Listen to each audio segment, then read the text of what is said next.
Right. Good morning, ladies and gentlemen, colleagues and friends. We are delighted to welcome you here to the 4evergreen info session. This is a difficult sentence for me. The toolbox to perfect circularity of fibre-based packaging. We want to talk to you all for your sorry. We want to thank you all for joining us here in Brussels today, and all the friends and colleagues that are following us online. In 2022, it was yet another busy year for our alliance, with all our work streams making significant progress towards reaching their goals.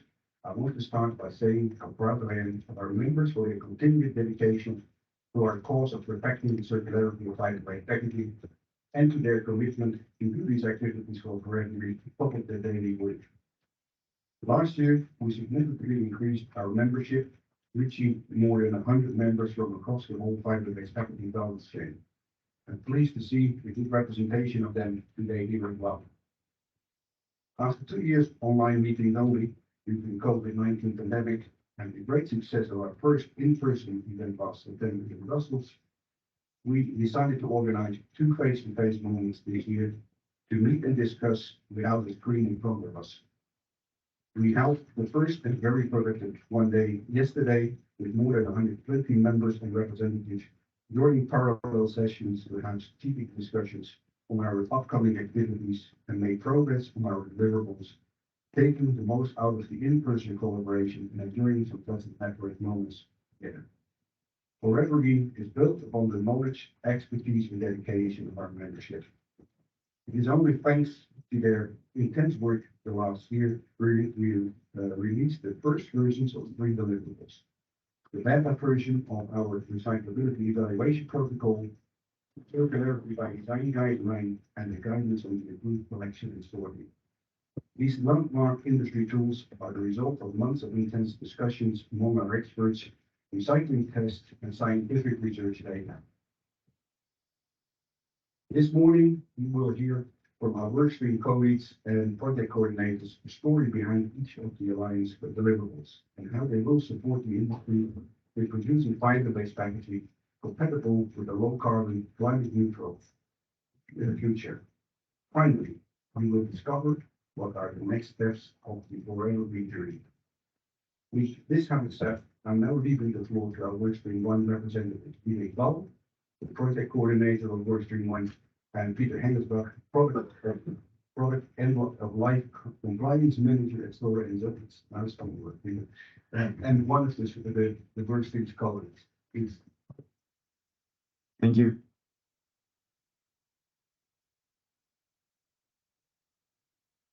Also from myself, big welcome to you all. Thanks for joining us in the room here and also online.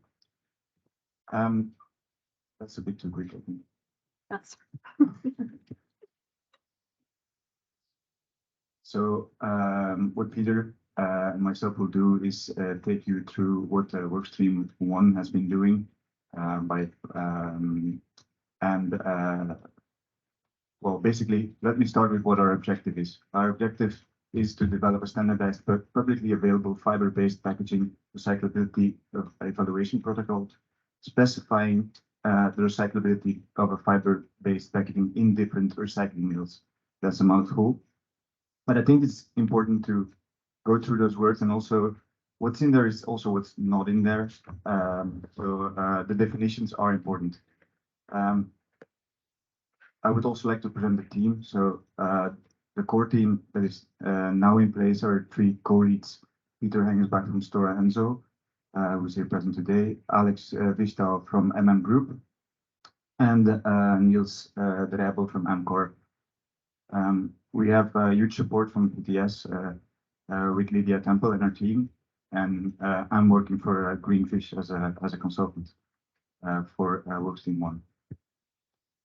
We have synergies with Workstream 2 on design and Workstream 3 on collection and sorting practices, and also with Workstream 4 on innovation. Next slide, please. I think what's important to know is that this is a joint effort, not only the people working on it, but if you look at the right part of the slide, all within 4evergreen, all the parts of the value chain are represented. And that already says a lot because that means complexity. That means a lot of people with a lot of different views. And I just want to pick out a few. So technology providers are, for instance, equipment builders, pulp, paper, and board manufacturers that speaks for itself. But also the brand owners are represented in the alliance. And well, we all work together in our respective work stream to build this tool. The beta release that was referred to in the introduction, that was released last year, and it's been, I would like to take just the chance to also mention the people who've been working on that. So that's Thomas Boots, that's the person who had my role in the past. There was the co-leads Gustavo Duarte, Magnus Renman, and Ulrich Eberle. And Lydia and Marie Gassler and the BTS team are there also since a long time. Okay. Yeah, the why. I think the why is always important to mention. So why are we doing this?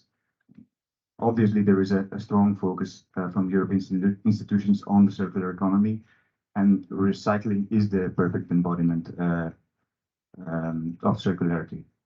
However, it's not infinite, and it's reliant on new fibers entering the loop.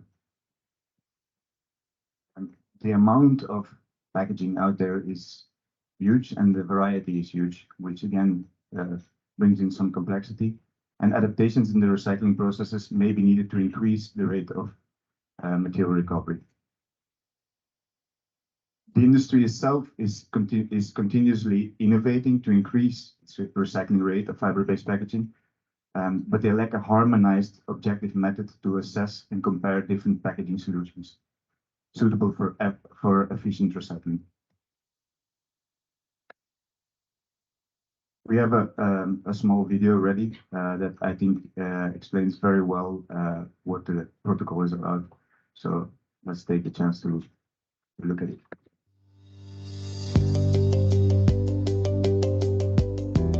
Forever Green is a cross-industry alliance with the goal of optimizing the circularity and environmental performance of fibre-based packaging.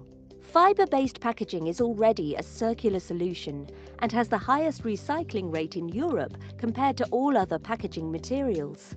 Indeed, Europe has already a wide network of different mills for recycling fibre-based packaging. Forever Green members are working to increase the recycling rate to an ambitious level of 90% in Europe by 2030.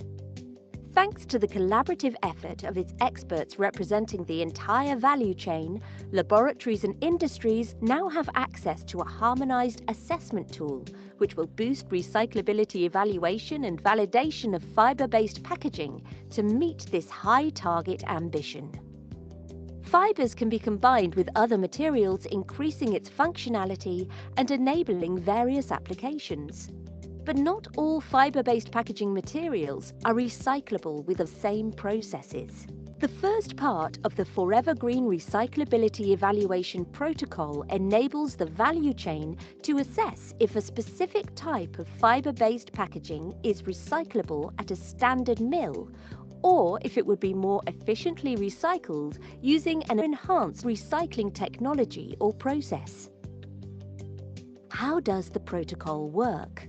The first step for the assessment is running a laboratory recycling test of the packaging, according to the CEPI Recyclability Laboratory Test Method.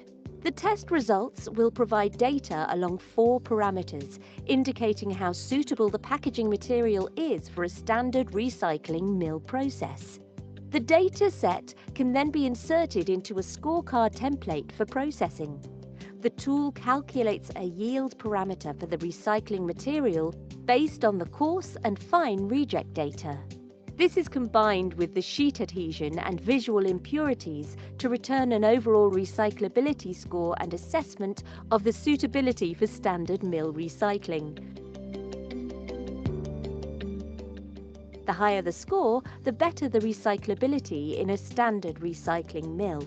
Any fibre-based packaging assessed as not suitable for standard recycling mills can potentially be recyclable in more enhanced recycling mills, or recycling mills that have slightly adapted their processes. By the end of 2023, 4evergreen plans to release an updated version of this deliverable, including the assessment of the recyclability of fibre-based packaging respectively in King and specialised mills. Once complete, this toolbox will provide a comprehensive overview of how to improve the recycling rate of fibre-based packaging. 4evergreen, perfecting the circularity of fibre-based packaging together. So what you're seeing here was condensed really in 3 minutes, and I think this is giving maybe a little bit of. Okay. So what you have seen just here in this short video is really this condensed version of the work we have been doing in more than 2 years. So really 3 minutes, which don't really give, I think, really deep insights what has happened in this alliance, in this work stream. And this is something where I want to show you a little bit the efforts that have been taken in this alliance. So who has been involved in these discussions and what were also then the learnings and also how it's looking in practice. So working a little bit with the picture to make it a little bit simpler to follow this technical discussion. So we are having really deep technical discussions in this work stream, but using pictures hopefully will help it to make it a little bit easier. So we started in 2020 in November. So there were this work stream set up in 4evergreen with a lot of members really willing to contribute to this very important work. So we had in the very first phase, this was actually a really long phase, really a tremendous amount of work and discussion. So as you can see it here in this overview, so really close to 50 meetings, 90 meeting hours, really the contribution of all the members and the experts from the whole value chain. So that we started using what is available right now. This is the test method that has SEPI developed before. So this was the input for our work.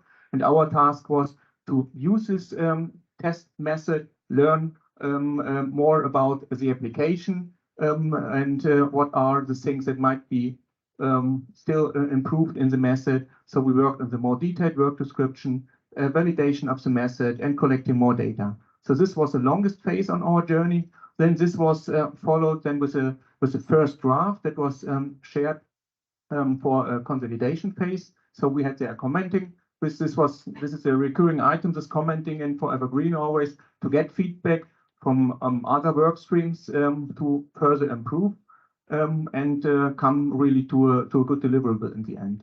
So after evaluating those comments, we had a next draft, which was then again discussed intensively in our working groups. And finally, in July to September, we were really close to the finalization of this of our draft for the evaluation protocol. So this was really a quite intense time. Then also by end of the year, where we had almost weekly meetings, really intense discussion, but there was always the commitment from all the members to come there to a deliverable, because it was not really that all people had the same opinion. And this is in the whole alliance, as you have seen in this first slide today of Diederik also, the whole value chain is there. And there are different, of course, views, different opinions. But finally, if we go then to the next slide, you will see that what the outcome is then in this beta release. So this was then launched in November 22 last year to external stakeholders. So that we first reached out also to the key stakeholders in the value chain to finally review if there are any red flags that still needs to be considered, so that we could then finally publish our beta release in 2022 in December. So the key to success, I think, is really the consensus. So there was a long discussion in 4evergreen what means consensus. So it does not mean that all people have the same opinion and they agree all together, but the consensus was really built together during discussions, technical discussions, taking different views into account, and finally come to a solution which is then appreciated and also accepted by the members. And this is really the discussion that was needed. Of course, in many cases, also slowing down the process, which was not expected right from the beginning, but we are really happy finally to come to this deliverable in the end and have this then published. So we are also aware that this first release will not be perfect. So this was also the intention why we called it a beta, because we wanted to have something out there which has been by this alliance also developed and seen as a really good and valid starting point. But we want to get feedback from the whole value chain, applying this protocol, giving feedback on things that are working well, things that need to be improved. And this can only be obtained if this method is really applied by the industry and we get more feedback and data by applying this method. So the broad acceptance, this has always been in focus, so we don't want to have there really a subjective, we really want to have an objective assessment protocol in place, which is widely accepted. So this product, this guideline, if you go into the next slide, is building, I mentioned this on a test method, and to understand how this evaluation protocol works, I will give you a short overview about this method. So just using also some pictures. So this SAPI recyclability laboratory test method has been published in 2020. This was also something we have been working quite intensively with this method. So this harmonized test method it's a very long title, as you can see it on the left side, but there's also a short title available to make it a bit easier, is basically mimicking the standard recycling mill process in laboratory. So it's a simplified process, not mimicking every stage, but the idea is to assess the behavior or to evaluate the behavior of a fiber-based packaging in a recycling mill. So this deliverable, or parts of our deliverables from 4evergreen, also very much linked to this recyclability test protocol. So there are many annexes that has been attached also and close to this latest version 2 of this SAPI recyclability laboratory test method. So we provided there, based on our discussions, flowcharts. We provided also a detailed work description, which was really needed because it's a quite complex process, and we want to make sure that everybody who is applying this test protocol is doing it in the same way, and also then having a reliable test and finally evaluation of a product. So this has been also with huge contribution of the members of this alliance developed those documents, and they were then also linked to this SAPI test method. If you go then to the next slide, there are some pictures now. I try to visualize a little bit that you get an idea. So how is a recyclability test protocol and evaluation protocol then finally working? So on the left side, you see the flowchart, very simplified. So starting on top with the product. So the product itself, it can be any fiber-based packaging in principle. So it means that there's a paper or board share of at least 50%. This is something which is then at least the input material for this test material. And finally, in the end, you have a clean stock. And the process we are running in this SAPI test method contains then several stages, which I will then describe here with some pictures. So you first to start with this fiber-based packaging, you need to tear it down or to cut it actually into a smaller size. So whatever type of packaging you have, you need to prepare it in a way for the laboratory. And this is the first stage of the sample preparation. On the picture, you can see, this cut into smaller pieces, this material, which is then, if you go into the next slide, which is then repulped in some standardized laboratory equipment. So there are defined conditions for the repulping, the time and the conditions are defined. And this is then used to repulp the material, meaning slushing the fiber material. This stage, if you go into the next, is then followed by a first screening stage. So a fiber-based packaging may consist of 100% fiber-based material, but can also contain there some barriers and some other elements.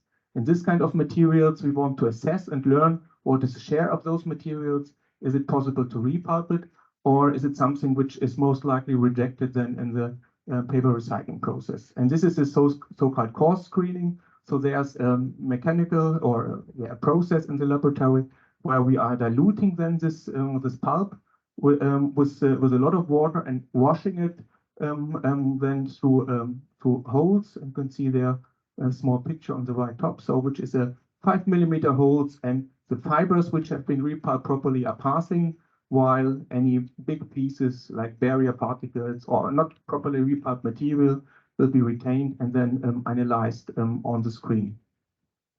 This is the first stage we are running. If you go then to the next slide, this will then also be followed with a more fine screen. So as the name tells you, fine screen means that there are more narrow slots in this procedure, and this is then they are done to really have seen that any fiber bundles, or just to estimate how much fibers can we really recover from this material and how much of the fiber-based packaging material is likely to be rejected in the recycling process.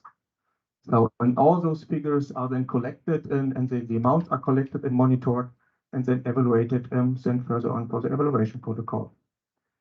And the final stage, if you go then to the next, is then this sheet forming. So the idea, of course, is always if you recycling the fiber-based packaging, you want to do new paper or board or a new material out of it.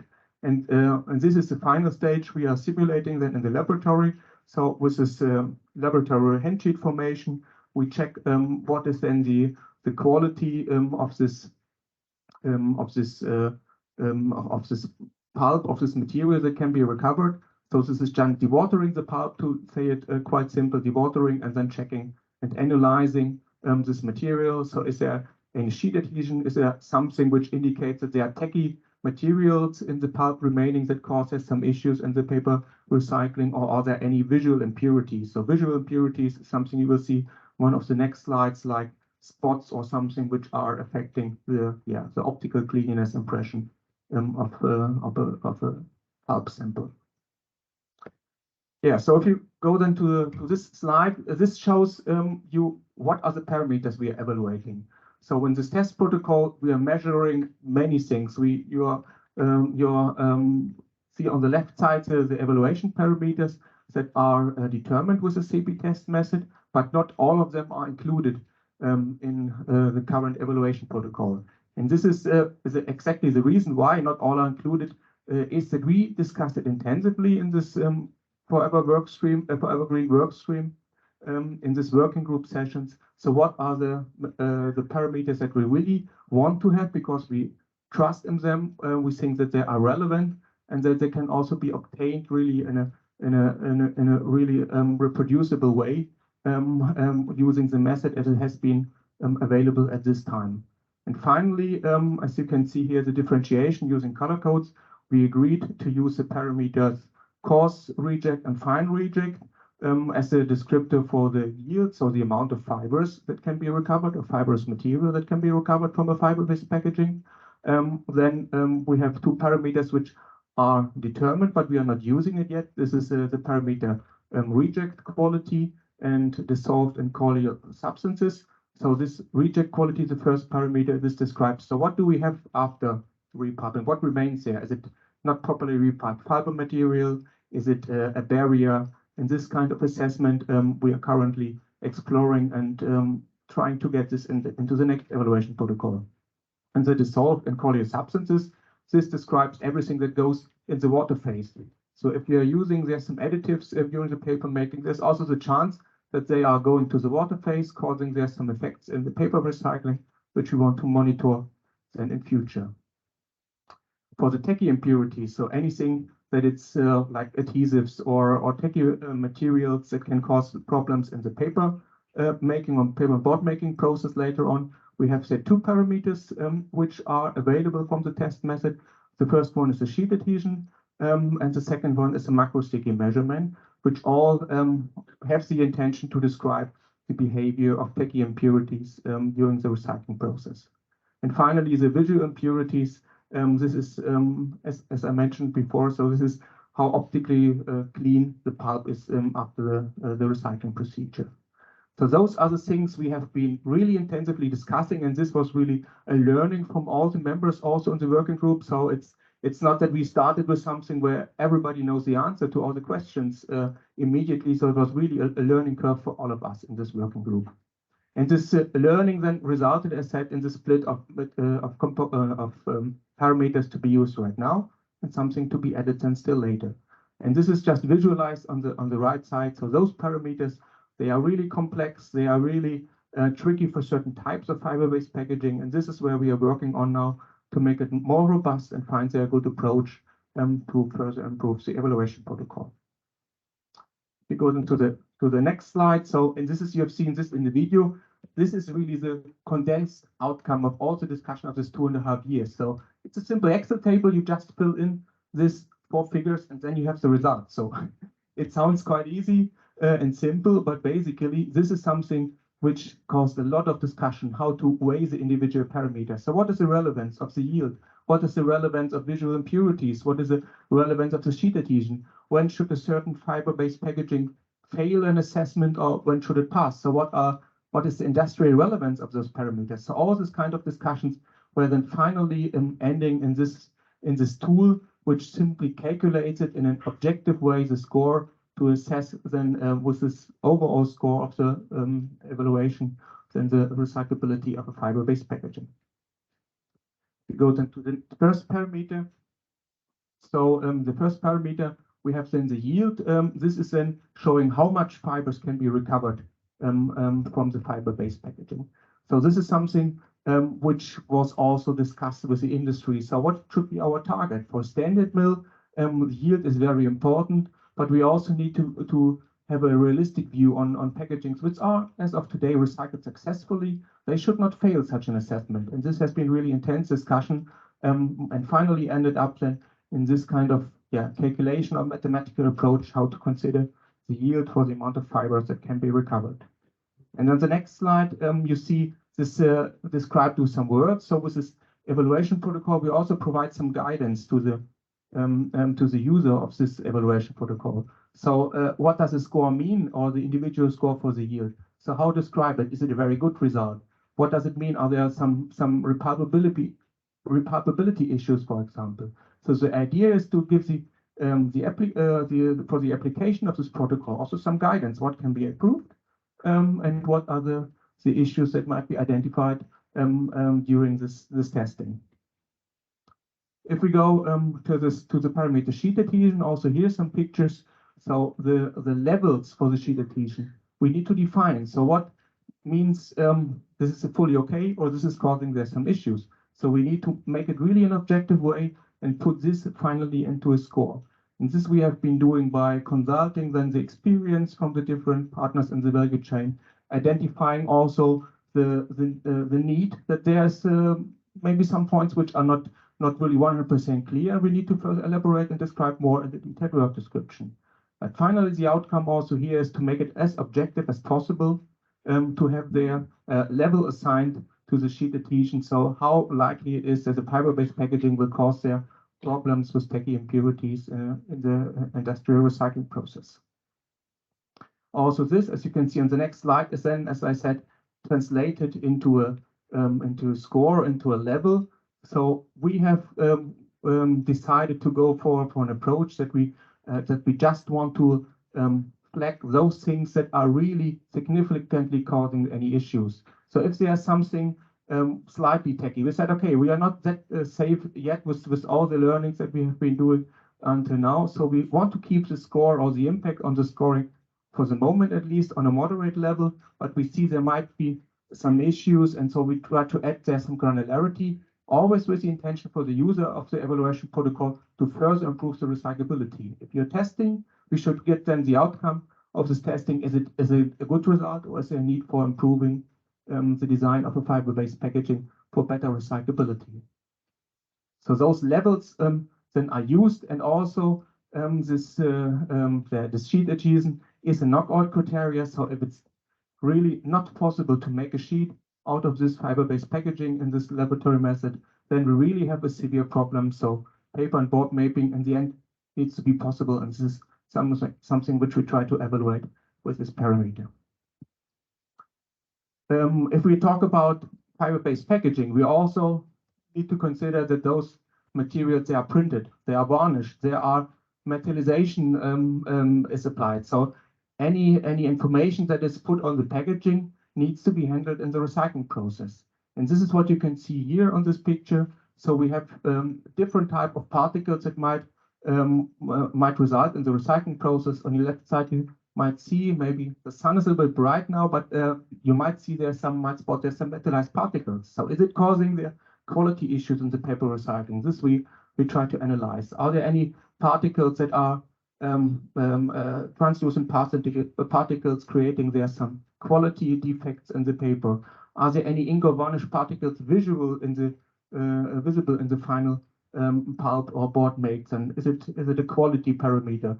How about pigment coating or color shading? So do we have really a discoloration of the pulp during the recycling process? So all these kind of parameters, they are evaluated, and as you can see it in the next slide, it's a damn complex process, so I don't want to go really in the detail, just using one example to describe how the evaluation protocol is working. So what was our decision how to approach it? So the question should be then always when running through this decision tree here, so what type of material do we have they identified in the recycling procedure? What is the size of these particles? And what is the amount? So do we have a lot of those particles? And this guides you then finally to a level. So you're starting from the top, see is there something, if there's an ink particle, and we have many, and for example here, many ink particles of a big size, then you will assign this level. But if there are some other particles like pigment coated particles, there might be another amount and resulting then in a different level. So this is the decision tree. We try to make it as objective as possible. And this is really a long story. So just for coming to this decision tree, I don't know really how many hours we spent. Yeah, so it was really a long journey to come to this just single score or the single element for this parameter. And this is then in the next slide, then also summarized to give there some guidance as far as other parameters to the user. So what does it mean? So if you have this level, so is it really a serious issue, or is it something which is really compared to other products on a very good level, and giving there some indication also, and this is a special thing here for the visual impurities, which we are discussing for this level 4. So as it states, it proposes significant visual impurities and might have there some risk in the future to be considered as a knockout criteria, meaning a knockout is failing the evaluation or the recyclability evaluation. And this is something which is really critical or might be critical, and this is why we try to give there some recommendation that there's a risk that certain parameters might in future result in a negative assessment. So as said, so we are learning with this evaluation protocol, we are developing, we are collecting data also from our members. So always getting there more data helps to have really a good and robust evaluation protocol in place. And this is a journey, as you see on the next slide. So that had only started. So sorry, this is the summary, which is very important for the score, of course. So we have this total score in the end calculated from the individual parameter. So this is the idea of the Excel tool. So it's doing automatically with all the definitions we have been doing. And finally, the assessment is then the score which can be from -100 in the range from -100 to +100. So everything between 0 and 100 means that it's suitable for standard mill. Of course, it's granular, so you can really have a perfect recyclability in a standard mill, which would result in 100 points. But those samples that are resulting in a negative score, they are not compatible. But what does it mean or not suitable for a standard mill recycling? This only means that it does not mean that it's not recyclable at all. It just means that it's not compatible with a standard mill. So maybe there's a different process needed, and there are other processes out there for the paper and board recycling than the standard mills for fiber-based packaging. And this is something which needs to be then further analyzed. So this is just a statement which we are then concluding then from the results that we are obtaining with the laboratory test method.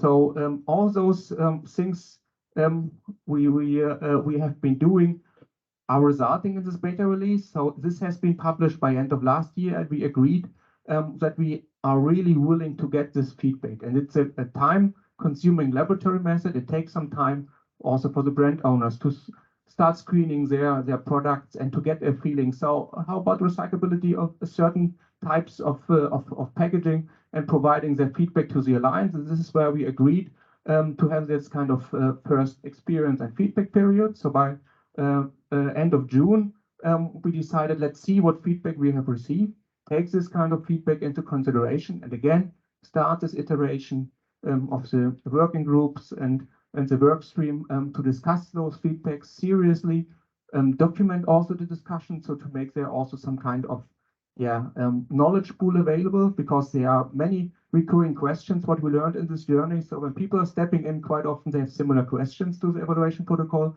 So the feedback we are also collecting and making really transparent processes in the work that we come to the next version of the evaluation protocol. So this is the process that will then happen then during the year. So and then the next steps also, one step back, sorry, a little bit too fast. So we have upcoming versions, and this will be then also the next slide that you will see for this for the assessment in other recycling modes. So we try to categorize it. It's a little bit simplified, yes, but we try to categorize because this is the best approach available right now to categorize the recycling facilities available for fiber-based packaging. So this is on the one side the standard mill, which we have been dealing with, but there are also flotation de-inking mills and processes, but also specialized mills.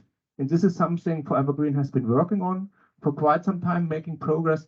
And on the on my final slide, you will see the work. So what's coming next? So on the left side again, so where are we with the standard recycling mill assessment? So we have here the test method available, which has been also improved with the work of 4evergreen. So this was really a very important, I think, contribution we made there for this version 2. There will be a next version of this evaluation protocol. We were starting with a beta release. The next version is expected then for autumn to further fine-tune then our approach. And the things that have been currently ongoing or in recent months, or starting, I think, already in 2021, if I remember correctly, was the work on this other recycling processes, which we try to mimic in the laboratory. So the first is this flotation de-inking. So we call it 4evergreen this part 2. So it means this kind of recycling process we are building on an already existing laboratory method used for graphic paper for the de-inking process. So we are not starting from the scratch. So we use something where there is industrial experience also available, combining this with a sepia recyclability test method. And finally, also for this laboratory test method, we need to work on an evaluation scheme. So how to translate the laboratory results, the parameters, into a score. And this is the work which is currently ongoing. So the test method is defined, is described, it's currently validated, and we are starting on identifying which parameters, like brightness or yield, and this kind of parameters needs to be included in this assessment. But the clear focus for the work is for the moment on the specialized mills. So there is a test method development ongoing, because for specialized mills there isn't currently a widely accepted or used laboratory test method available. So specialized is also not 100% defined in a way that they are special means it's special, so there might be also deviation. So the approach we have been doing in this working group there in workstream 1 is also to screen what are the existing methods, take the learnings from this into account, and then agree on an approach, on a way forward, how to mimic specialized recycling mills in the laboratory in a robust and reliable way, so that we can then finally, based on those parameters obtained in the laboratory, that we can estimate, is it suitable for a standard recycling mill?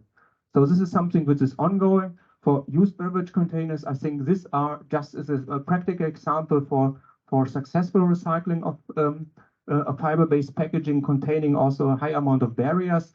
So in the industry, this is a process which is working. We try to find a smart way how to mimic it also in the laboratory with some standardized equipment, and finally find there a good approach of evaluating then those test results in a way that we can estimate what is the expected behavior in the industrial process. So there's a lot of work to be done, but I'm really confident that with really this good contribution and in this working groups, we really have good technical discussions with the value chain with our members that we can make this also a success, but there's still some work to be done. But I'm happy to take the challenge, and I think this is what we are really looking forward and working on quite intensively in the coming months. Thanks. Thank you very much, Peter. I think you have explained it all, but maybe there are a few more questions. We have some time for questions either from the audience or online. This is your chance to ask about the evaluation protocol. There's a lot of rumors around the evaluation protocol. I think Peter explained it very well what has been done over the last 2 years. So is there a burning question that you want to raise to Peter or Diederik? There is a hand raised. Maybe you can bring a microphone.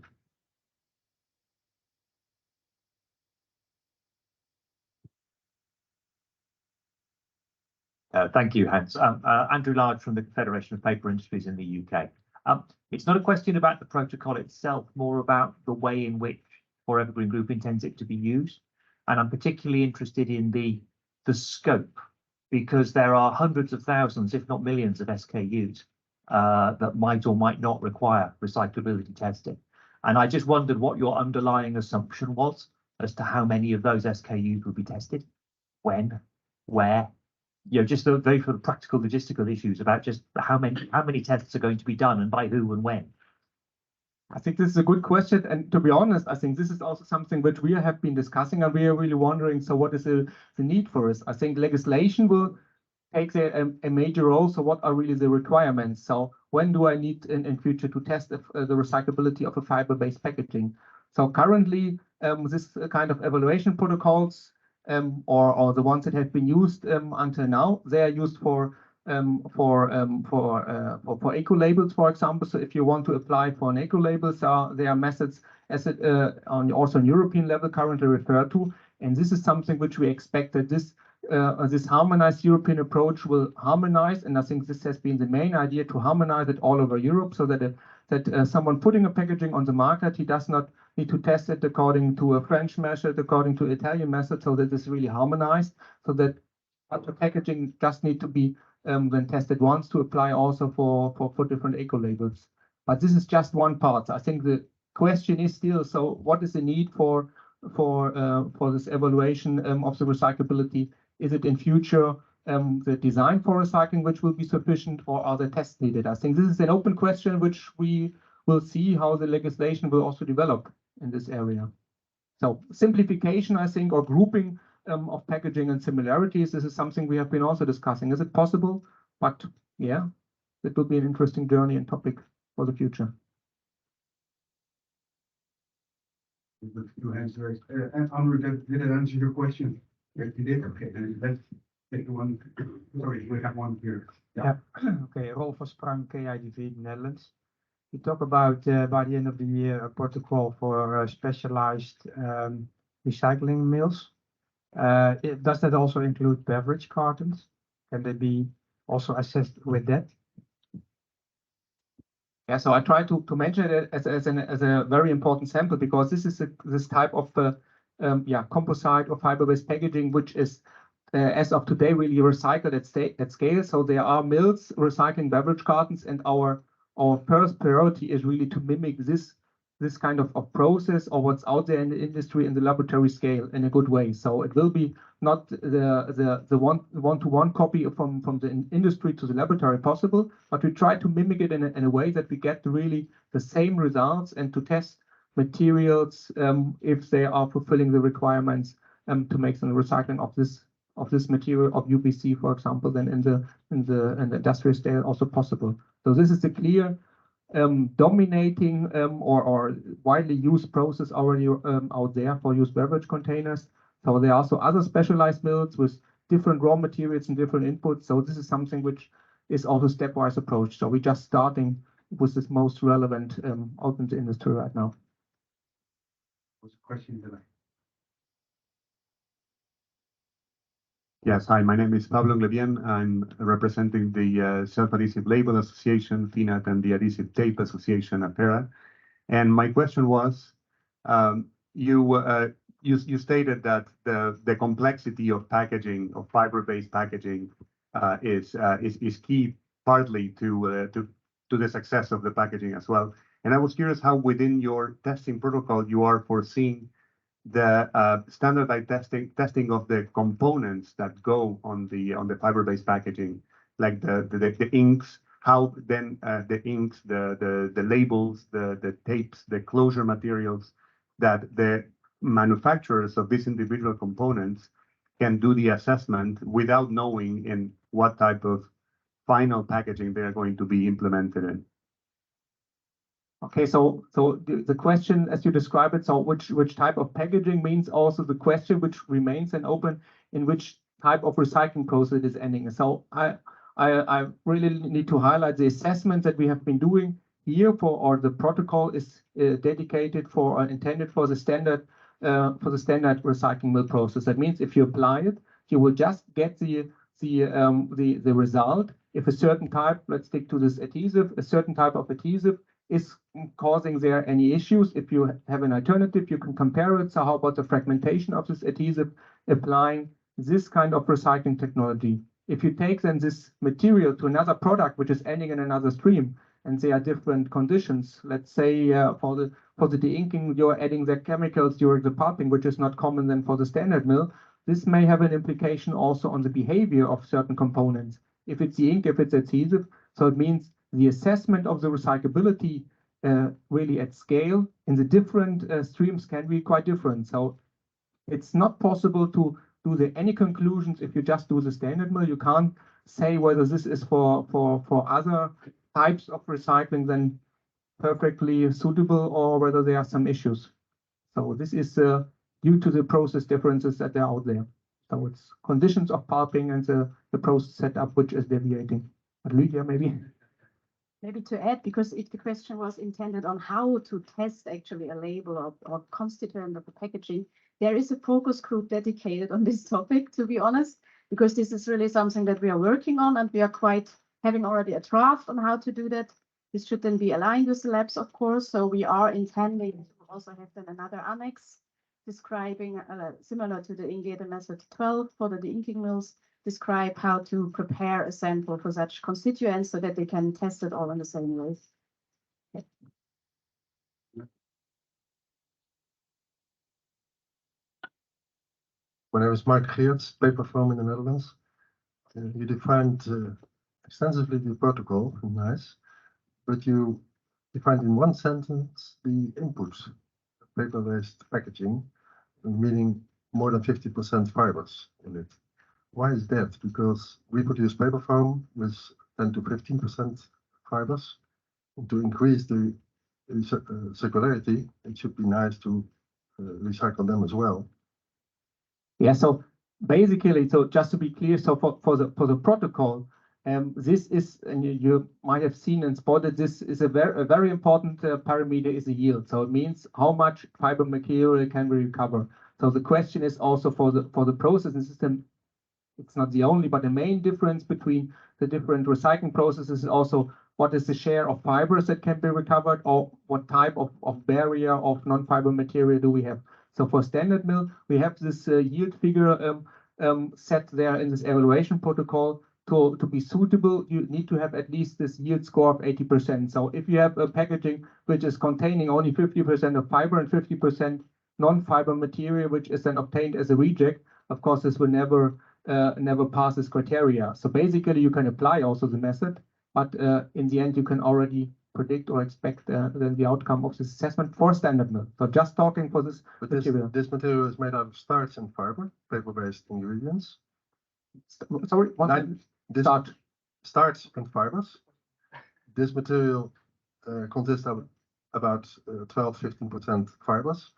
It's tested with an identical particle. 99% of the fibers can be recovered and paper can be made out of it. So I think it passes the protocol, except for the input definition. It doesn't have 50% fibers. Yeah.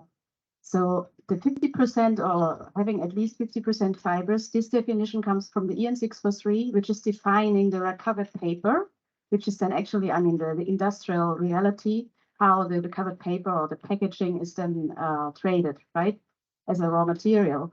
And there it's actually written that only, or it's just a paper product if you have at least a 50%. So from the EN 643 as a standard, it's already limited to that part. However, when we speak about having 80% starch, the question is also, what does this starch do in the process? So is it just a quantity that I lose, or is it rather maybe also influencing my process water quality and such things? So that's also why actually we have the COD also measured and this filtrate analysis. It's not in the beta release yet, but it will be in the next version for sure. So because there's not just the yield, but also maybe a qualitative influence that you have when you bring in a lot of starch. The recyclers know that already as an issue. So it's two reasons actually. But we know from these products, we have also these products tested.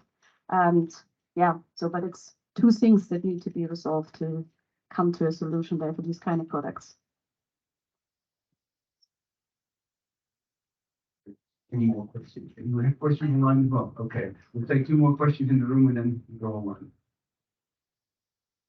Patrick Beers from the Lens, just jumping on that topic and what you just said. So right now, yield is just defined on what is left as a reject, but not what we lose in the water, correct?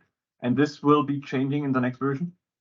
Yeah, so we have been, and was also outlined there in these parameters that are available and that we have been introducing then in the test method. So we really need to monitor because it's not just starch, there are also other materials contributing there or ending practically in the water loop. So meaning that there is a risk that those kind of materials will end up in the water. So that it means something for the wastewater treatment. It also poses for some materials potentially a risk to be found in the wastewater, which can't be removed then efficiently by wastewater cleaning. So this kind of aspects we try to cover in the next, But also in the yield calculation, not only it's an approach we have been discussing. So nothing had been decided yet, but this is exactly the point. So if you're repulping and just having then 10% of fibers and everything else is going to the water phase or to the reject, of course, then this is not a material which is suitable for a standard mill, of course, as said. So there might be always other processes, but not it's not a suitable raw material for standard recycling mill for fiber-based packaging.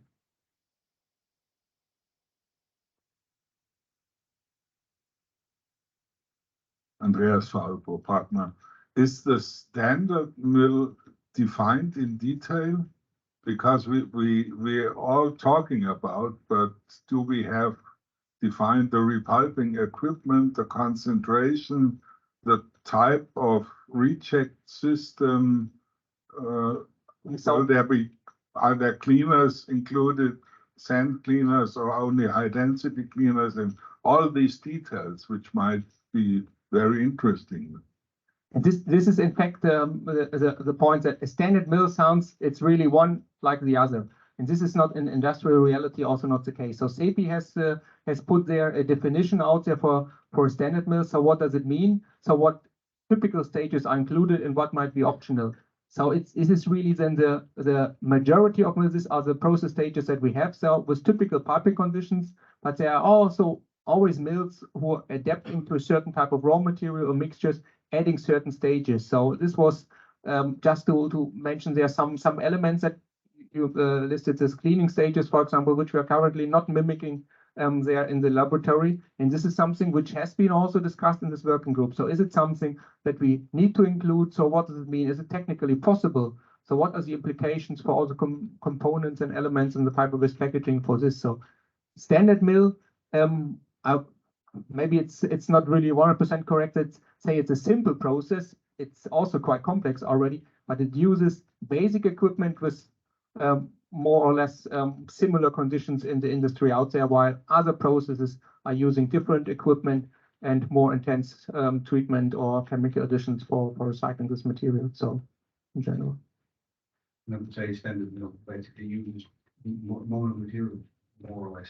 That's also defined, and this is the reference SEPI is doing. So what type of EN643 grades are typically used in this type of milk? So for those who are more familiar with this EN643 grade, so typically this is in this grade 1 to 4 groups, which is used, while this group 5 is more specialized. There we are talking about red strength material. We are talking about materials having their higher share of non-fiber material. So this kind of raw material input is one aspect to be considered for this definition of this process. But the discussion, we have cleaners or not cleaners, for example. So the question whether you have cleaners or no cleaners in your system. It is still a question that we discussed in this working group as well. So for the moment, it's not included, but yeah, let's see. So we try to prioritize also the work a little bit. Any additional equipment means you coming away from the standard. So it needs to be embraced. We have a few questions on the internet as well, so let's take those. So we have a question from England, Rhiannon from B.S. Smith. Is there a reason why fiber formation within lab sheets is not evaluated in this method, or ash testing, for example? The expert here. Yeah, so this was indeed also discussed yesterday, if we should also include some mechanical properties or ash content. For now, not, because in a standard mill, you would say that based on the definition of at least 50%, the materials need to be recycled. I mean, they need to be recycled anyway. So, and it doesn't matter really how their potential is, let's say, or their quality. For the specialized mills, for sure, and also for the de-inking mills where you put more energy and effort for the recycling, this will be considered. And yeah, as I said, it was discussed yesterday that maybe a few parameters, like quality parameters, could maybe be added, especially maybe if a sheet cannot be formed well or something. That is also something that was brought up already to discuss. But otherwise, I mean, we want to keep also the method simple, because everything that you are adding is also a cost and time issue. As we hear, we have to test thousands and millions of packagings maybe. So keep it as simple as possible. But I mean, if there are products on the market where we see they are really not performing like normal, maybe like a corrugated box, then it might be necessary to include then also other parameters. Shall I go on? We have quite a few more. Okay. Okay, we have a few more minutes. From Andrea Vitadello from Media Laboratories. We are faced with a series of coatings of different nature and application. Do you think that the dynamic approach to techniques that evaluate their impact is useful to the point of falling into plastics or microplastics? Yeah, so it's a complex question. I would say so. The behavior, this is something which we have been discussing yesterday, and or also in our working groups before. The behavior of barrier material. Let's keep it a little bit more simple and say we're talking about barriers only. So we have been discussing how to assess really then the behavior of barriers. So every barrier that you apply to a fiber-based packaging is, of course, then something which is ending also in the recycling process. The question is, how is this barrier behaving? And yeah, so basically, I would say everywhere where you have, and you mentioned this case of plastics, so wherever you have plastics, there's a potential risk of microplastics, yes. But the question, is it really happening? Is it likely that something is generating there really significant amount of this kind of material? So any barrier has a function. There's a good reason to have a barrier, but we are also comparing or trying to compare in our assessment. So what is the behavior of the barrier? Is it easy to remove it? What happens to the barrier? So this type of microplastics, I think it's really a huge topic. We lack of many aspects right now regarding starting with the definition and so on. But yeah, this is something definitely in the future which we will closely follow up. And for the evaluation protocol, at least for the moment, it's not really in focus, but it is also relevant for some discussions we're having. Okay, I think we need to stop. If there are any more questions, we can answer them online later on. So thank you very much. Thanks to Peter, Lydia, and Diederik for explaining it. And I'd like to see you back here at the 10:15. Thank you very much.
Oh, well. All good? Good.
Are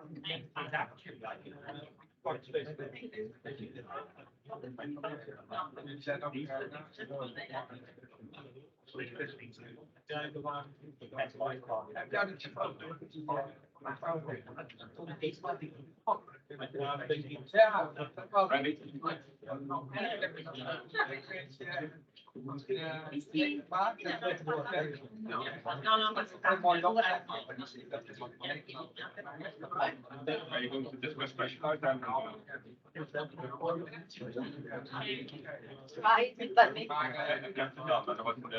You've seen in the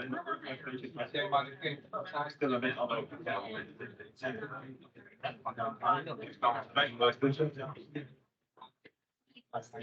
Okay, let's get started again.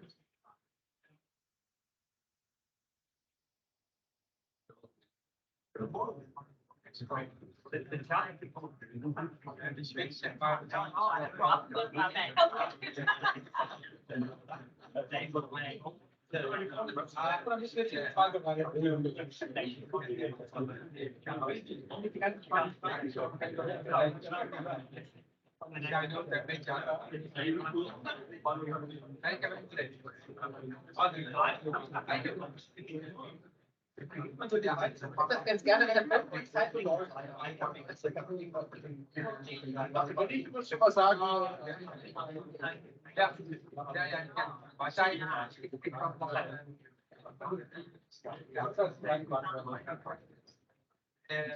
Zijn was dat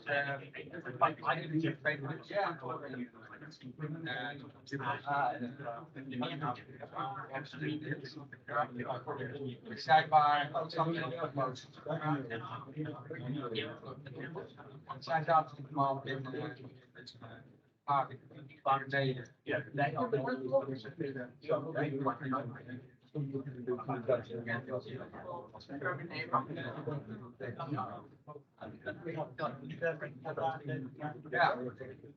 zou met het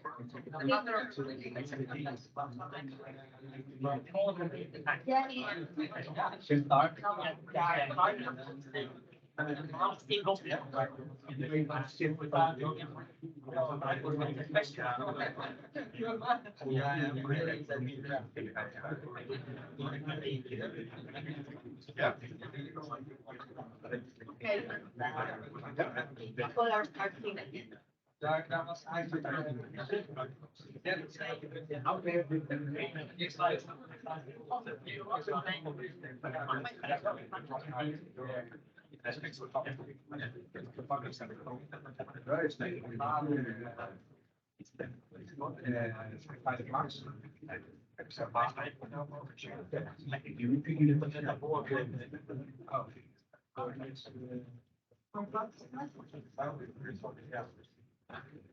Ladies and gentlemen, can you please get seated again? We're running a bit late. We have so many interesting questions before. Okay, we start with the second session after we have had the update on the recyclability and evaluation protocol. But before we go into the second session, I'd like to give you feedback on how many participants we have online. It's around 100, which is quite a good turnout. And we still have a few questions to answer after this sessions. The second session is about the design for recycling guidelines. We have Charlotte Renner, the project coordinator, together with Ralph Mack, business development graphic packaging, and we have David Ravioli, product director for packaging materials. The three of them will run us through the design for recycling guidelines. Charlotte, please go ahead.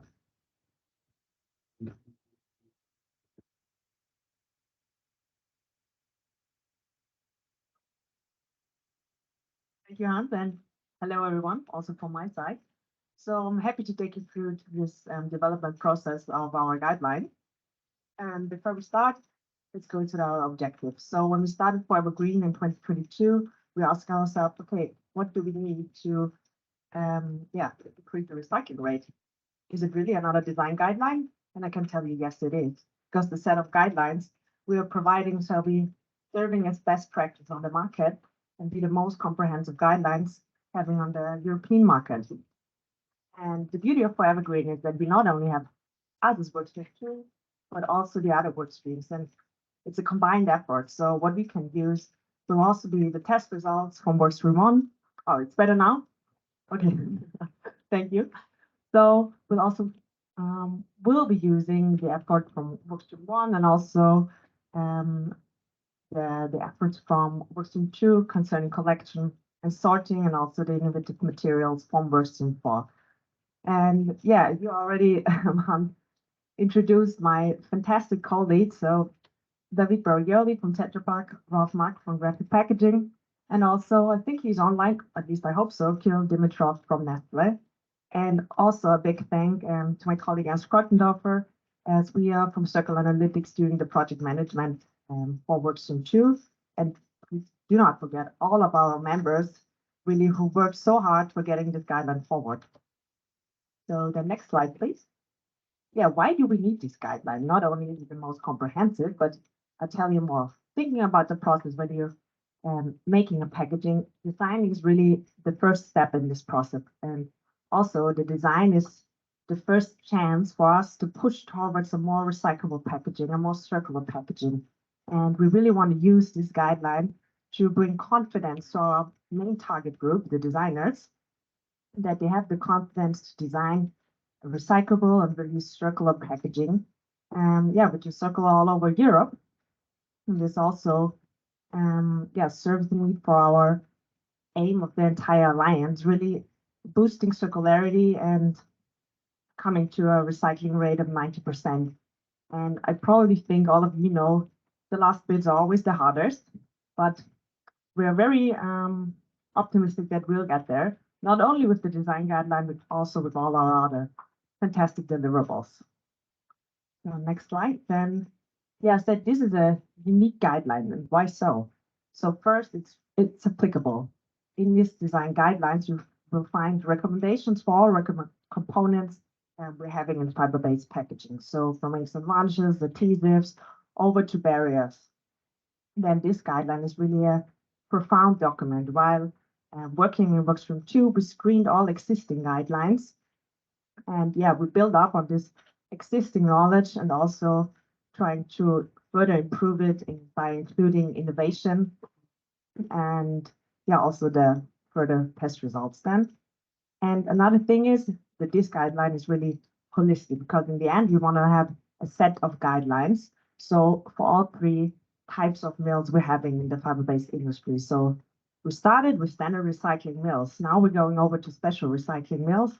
And in the end, we will also include the inking flotation recycling mills. And then this is a really very comprehensive document that shall help and yeah, serve designers to design more recyclable packaging. Right?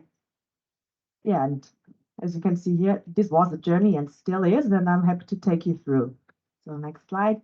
Yeah, what you can see on this slide is really a condensed version of, I think by now, over 80 meetings we only had in Workstream 2, and I'm saying only had in Workstream 2 because there are a lot of other meetings in 4evergreen as well. And we started in October 2020, and then what you can see here are some really milestones we achieved. And yeah, the most popular one, and all of you know, is in March 2020 and 2022, and the release of the first version of the Circularity by Design guideline.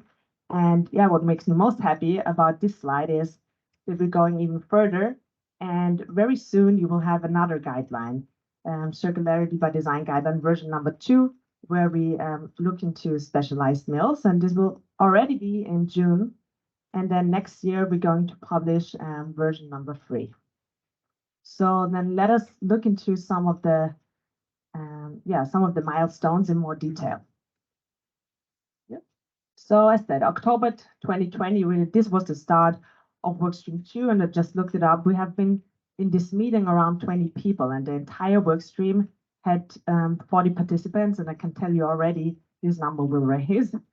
And so we started screening other guidelines and really identifying what is needed on the market to build or design more recyclable packaging.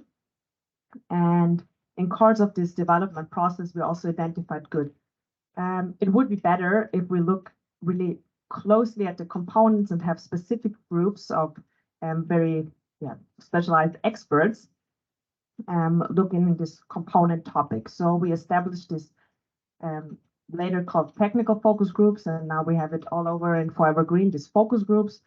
We will really address specifically the topics of the components. And we ended up with 5 technical focus groups. Good, but then, we were in this development process, and finally in March 21, we had our first guideline draft. It looked different, as you can expect, as the guideline we're having now. And there a lot of work was already done. And it's not only having the guideline, but as one of our core values in 4evergreen is really this alignment within the entire alliance. This first draft went through all 4evergreen members, and also we had some external stakeholders that gave us feedback. And really it was a good consultation process went through. And aim here was really to get as much as feedback that can really include in this guideline. And as you can see here, on the participants, let's say number, it increased. We almost have that we doubled the number of participants in workstream 2. So as you can see, it's a lot of interest in creating this guideline. And in creating this guideline, finally in March 2022, we released the first 4evergreen circularity by design guideline, where we specifically look into standardized mills. And I will not tell you so much about the details of the guideline because David will have a lot to say about it, what you can find and how you read it. And at the time we published the guideline, we had about 120 participants in workstream 2. And as said before, very soon we have the second version of the guideline in June. And I'm very much looking forward to releasing it. And then again, I think a year later, we will have another meeting like this where I can present you the success of circularity guideline version number 2. And with that being said, I hope, this is already my last slide, a quick one, but I'm happy to hand over to David.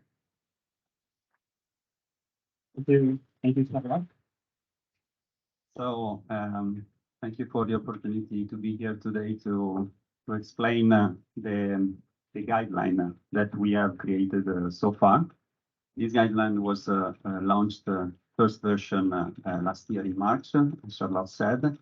So if we can move ahead, we put a lot of work, as we said, a lot of alignment, and it was interesting to hear in the previous session this morning how everyone was interested into the really details of the protocol. And of course, now we make a sort of step back at a more generic level, and the guideline was also created with a huge alignment with the protocol works. This a main difference between what was done in the protocol was testing and understanding the protocol from packaging solutions perspective. Here in the guideline, we want to go into the component side. So we want, as Charlotte said, we want to give design recommendations. So we want to influence the designing phase, which is the moment, the opportunity we have to make packaging better for being recycled. So the guideline, what is special in the guideline? I mean, if you look at the flow here, it's very logical. We have an introduction. We have made quite an important regulatory background analysis just to encompass all the good work that we can find around, we have found around. And then we have also as we mentioned in one of the previous questions, we have also explained what are the recycling processes of fiber-based packaging. So how fiber-based packaging is recycled today. And this brought us to this first differentiation, which is a key differentiation between the standard mills, the specialized mills, and the dehumidifier mills practices. And this is the first key aspect that is driving the guideline definition. Then we have a definition of recyclability in the guideline. And then we are here, and I'm going through relatively quick in the design recommendation, which is the core of the guideline. So where you will find what is good, what is less good when you design a fiber-based packaging. Last but not least are the expansions of the guidelines. So what Charlotte said before, the areas that we will include in the coming months. So starting from June, the area for specialized meals and the area for the eating meals coming in next year. All these elements, as you have heard from the previous presentation about the protocol, are aligned and cross-checked between the workstream 1 about the protocol and the workstream 2 about the guideline. So despite the protocol is about solutions and the guideline is about components and design phase, we have tried and we are managing to have the alignment between the messages across the workstreams.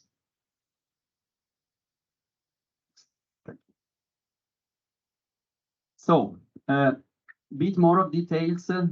The guideline is giving then design recommendation for single product groups, which serve as a guidance for choosing suitable materials and processes and assure the quality of the recycled fiber. So this is the key objective of the guideline. And recommendations are presented in compact design tables that take into account 6 different areas, which we have in a way segmented or identified as the main areas to group the design recommendations. So the area of fillers, additive and agents, the area of barrier coating and polymer content, the area of inks and varnishes, the area of adhesives, decorative metallic components, and more additional components. So we already made a grouping of the different elements that should be the designing aspects before making the paper-based packaging recycled. How are these tables made? So I would say you mentioned 80 meetings. Maybe half of these meetings were set and were all spent to discuss about what putting into these tables and how really to frame these tables. So first of all, the top row is defining the level of compatibility with standard recycling processes. And sorry if I like it, standard recycling processes, because this means that every table is referring to components and product groups for the specific then application in a standard recycling process.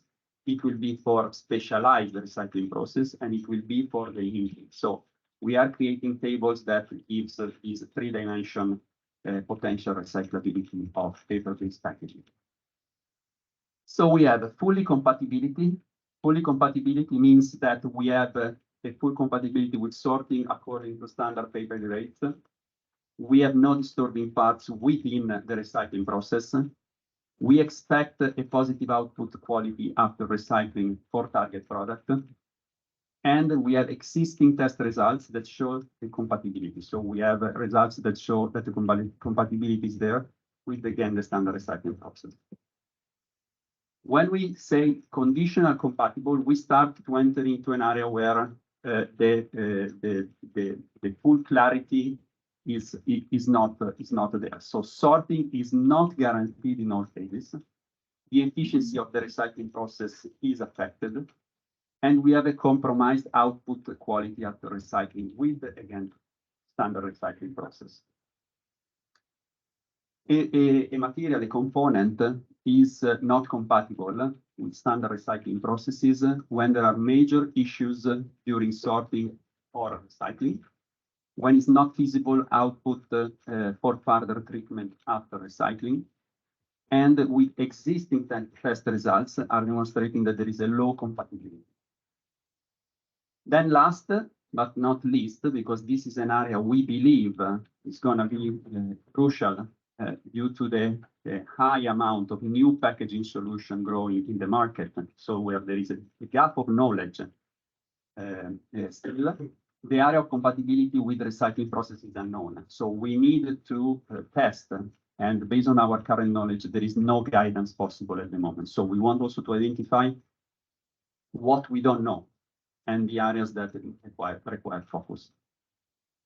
So here you see that, it looks very logic and simple. And as we said many times so far, we wanted to keep a simple approach that can be well explained, can be used for further expansions of the guideline, not only to standard mills processes, but also to specialize in the inking. But as we said, it required quite a long time to find an agreement across the 120 participants on rightly phrased and how to explain these aspects, because these are then cascading the design decisions. If I may bring one example. So we brought here a capture. So what you see on the right of this slide is not the full table, but is a capture of the barrier coating and polymer content table, where we have made, where you can see how the compatibility with standard recycling mills is plotted. So we have barrier categories that are covered in the guideline. So we have different barrier categories like extrusion barrier coatings, adhesive barrier film lamination, water-based and solvent-based dispersion and solution, wax coatings, barrier metallization treatments, and fluorinated barrier repellent coatings.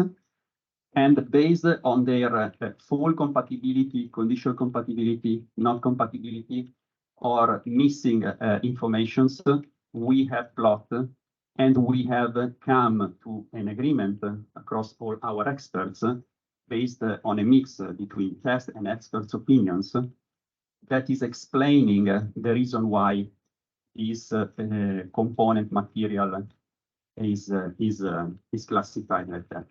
And this, we believe, has been the greatest achievement because it created a sort of agreement across the industry and across all the stakeholders about the reason why we should move towards certain materials.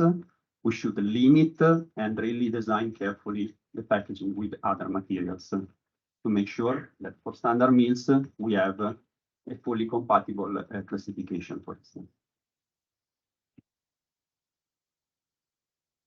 So with this detail, I now hand over to Ralph that will bring you through the next steps of the journey, which is equally important. Thanks a lot, David.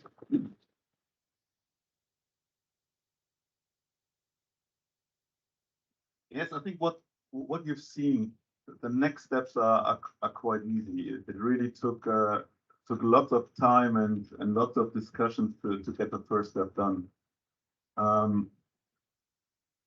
We've in 4evergreen, we incorporate mills, we incorporate brand owners, converters, paper, board.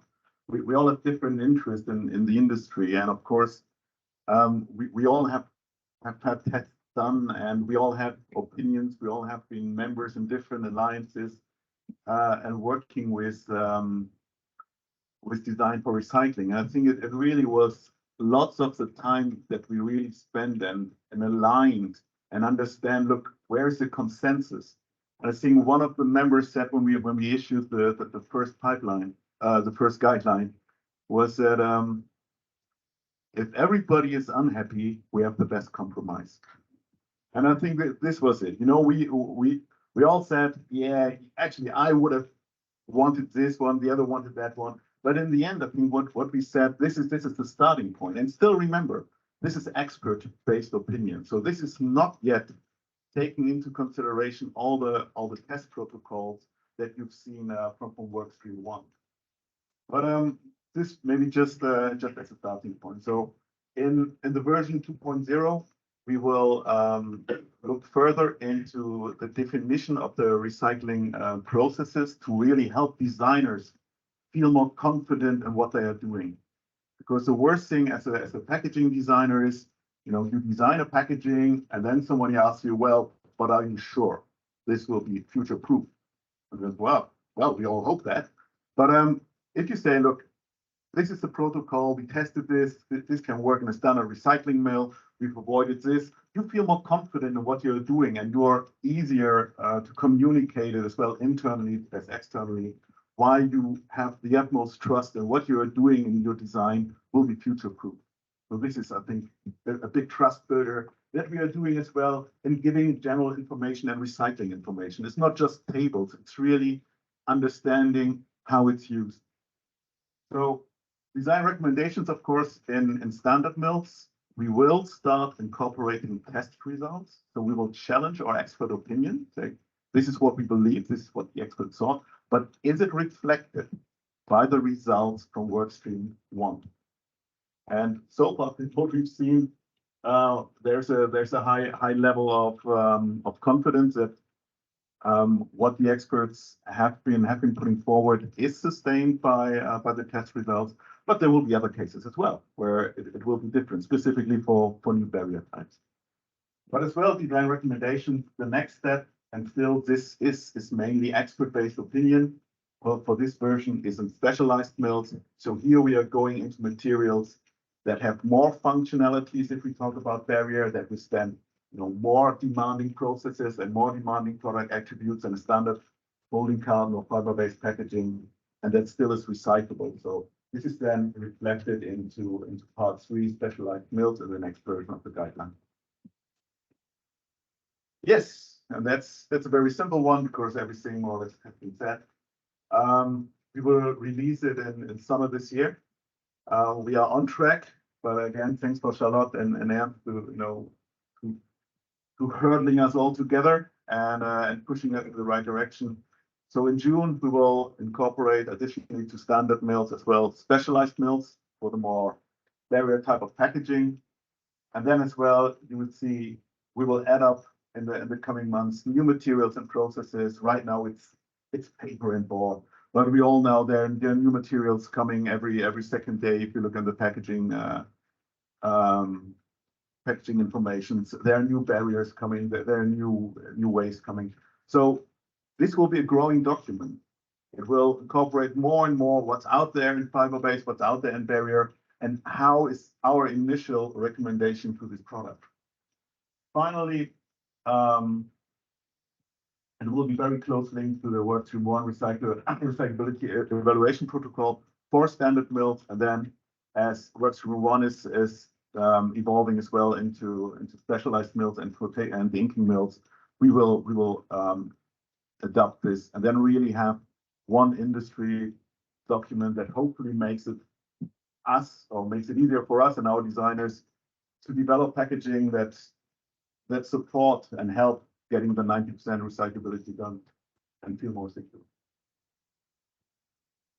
Thank you.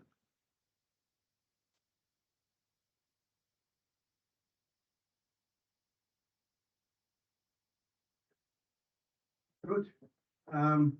We have a few moments for questions, but first of all, Charlotte, thank you very much for explaining to us the design guidelines and the ways to do it.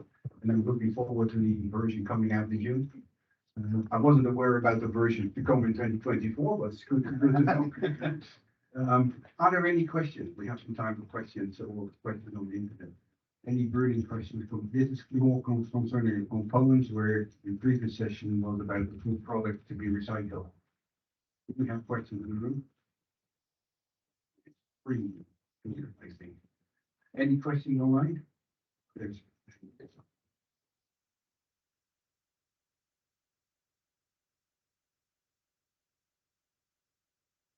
Hello, it is Dimitra Rapu from the UK Confederation of Paper Industries. My question is about the inking mills, because I understand the distinction between standard and specialist, because it is linked to the collection systems as well. So when you collect something, you know that it will follow one route or another. But quite a lot of material, when it gets collected as mixed paper, you don't know the destination. So how are you going to address this by having the separate category? Would you be able to explain this a little bit more? Well, we have a work stream 3 that actually is looking into collection and sorting. So this is the third leg that we are having into our design guideline. We are looking, is the material collected? Okay, first. But then if it's sortable, and you have seen this when David explained it, there are some materials where the expert opinion is it's very easy to recycle when it's reaching the recycling point, but most likely due to its composition, it will never reach it because it will be detected and sorted into the wrong stream.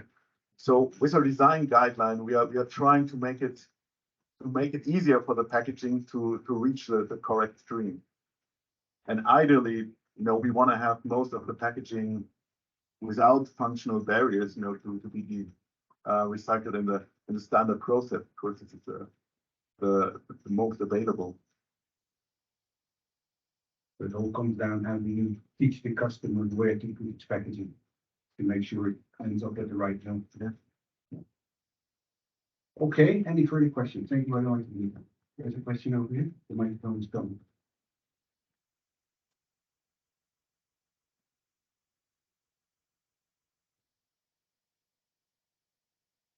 Thank you very much. Sabine von Berenler Consulting.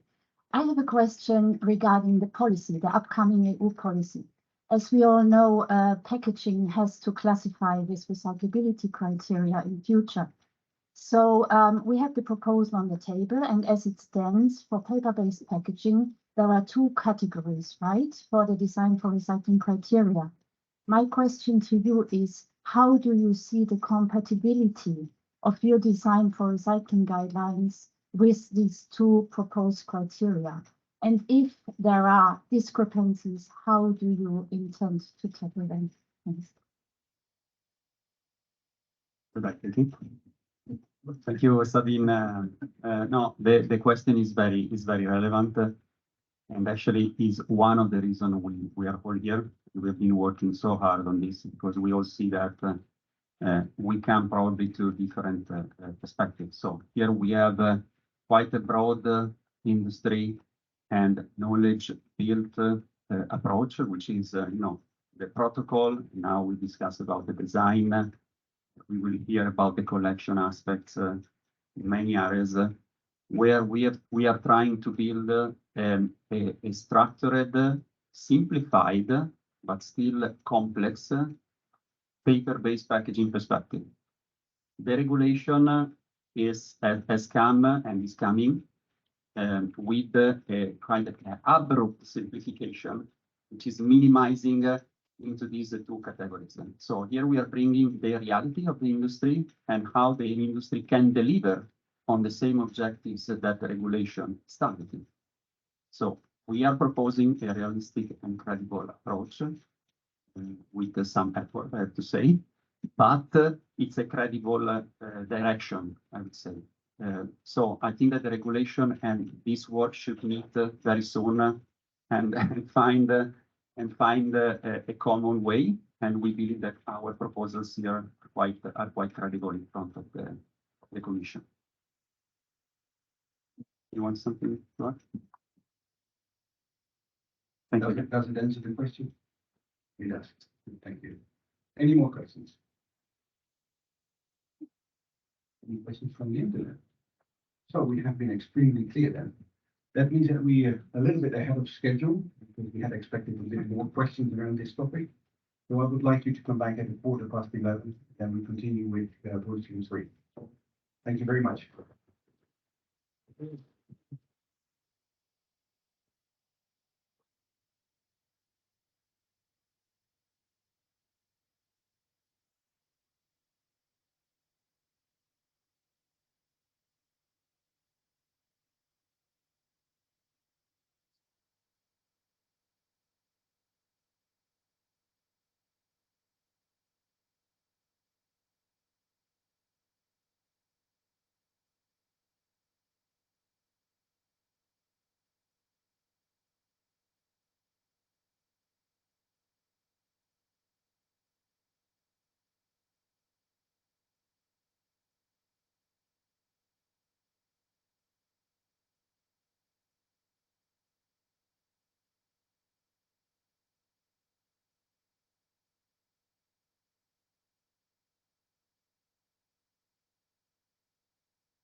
We might.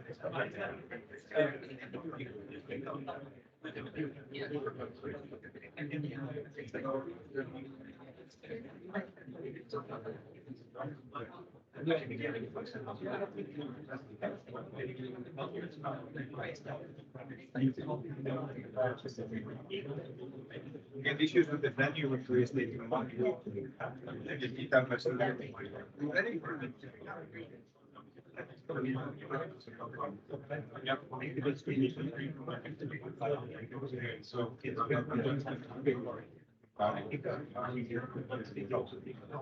Ladies and gentlemen, can you please take your seats? We'd like to progress with the last your screen.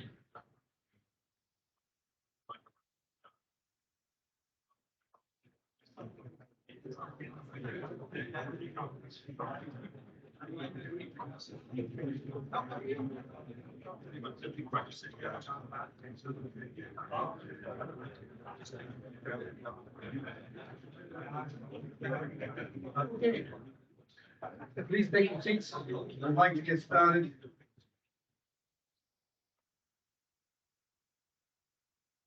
So in the previous session, you were made aware where to how to choose your components of the packaging. The first session was all about once you have constructed the packaging, how does it stand up to the recyclability targets we have as 4evergreen. But it all comes down in the end, how do we collect and sort the packaging so it ends up in the right mill, reprocessed and recycled at a higher level. And for that, we have work streams 3, which will tell us about collection and sorting. And we have the 3 colleagues here in the room, which are Jonathan Edmonds, Michael Williams from Smurfy Kappa, and Andreas Val from Toolbox. Don't know who of the 3 gentlemen will start. Yeah, then I start. Okay. Andreas. So. Thanks for stealing my introduction. That was exactly what I wanted to say. So, yeah, I had written it down. Okay, yeah, dear colleagues, ladies and gentlemen, as Hans already introduced, we are talking about this guidance on collection and sorting, and my role will be to give you a little bit of the background, the historical background of paper collection, and then we will have Michael with the current guidance, and then Jonathan will tell you how we plan to with the ongoing work. So, paper for recycling you really find anywhere in the world, but with totally different systems and totally different efficiency of collection, and even within one specific region or even in one city, you find sometimes different systems. So it's really for the outsider, it's very confusing when you look into details, and that's one of the reasons that there is a guidance necessary or helpful for policymakers, for local authorities, for waste and resource management companies, and also for the citizens, of course. Yeah, until about 1985, the collection was mainly from the easy sources, meaning the converters, the printers, where you have pure material from department stores, where you have mainly packaging material. And then after that, so in the early 90s, the households came into focus. And that's really the key for increased collection and utilization rates to cover households as good as possible. And yeah, you see it here in this figure at the bottom that so there was for over years there was a worldwide collection of about 50 million tons, and which became about 250 million tons in 2017. And then it's leveled, and of course it dropped a little bit to the COVID-19 pandemic and did not fully recover yet. Next slide, please. So the grades which are utilized in the four main groups, you see the big portion, about 2/3, is corrugated in kraft, which is based on the CEPI statistics from last year. And the yellow portion are the mixed grades.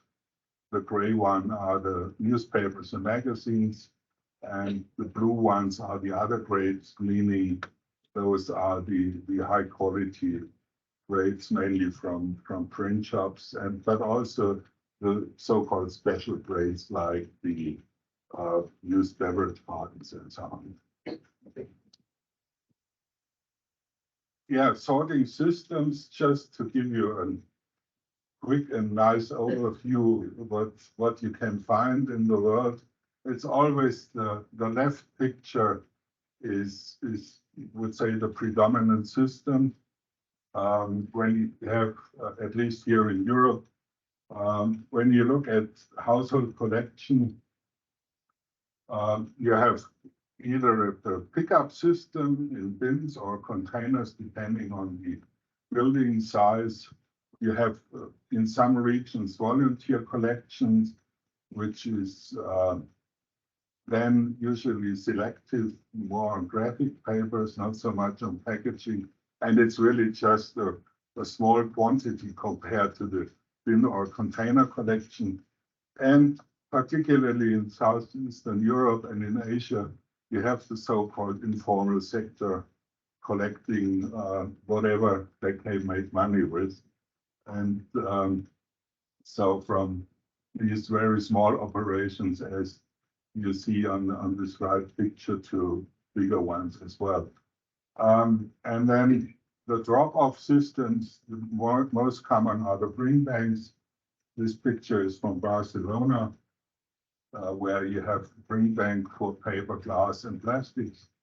And you have similar types in many countries. You have resource yards, recycling yards, where you have big containers. Sometimes it's monitored what you put in, sometimes not. And you have collection shops in certain areas, but that's also like this informal sector or the volunteer collection, a rather small quantity of material which is recovered there. Next, please. And then after the sorting, particularly the sorting in bins or in containers, it's in the paper collection, it's very common with, let's say, decreasing share to sort paper into graphic and packaging. And that's depicted here in this blue picture on the top right, which Michael will explain in more detail in his part.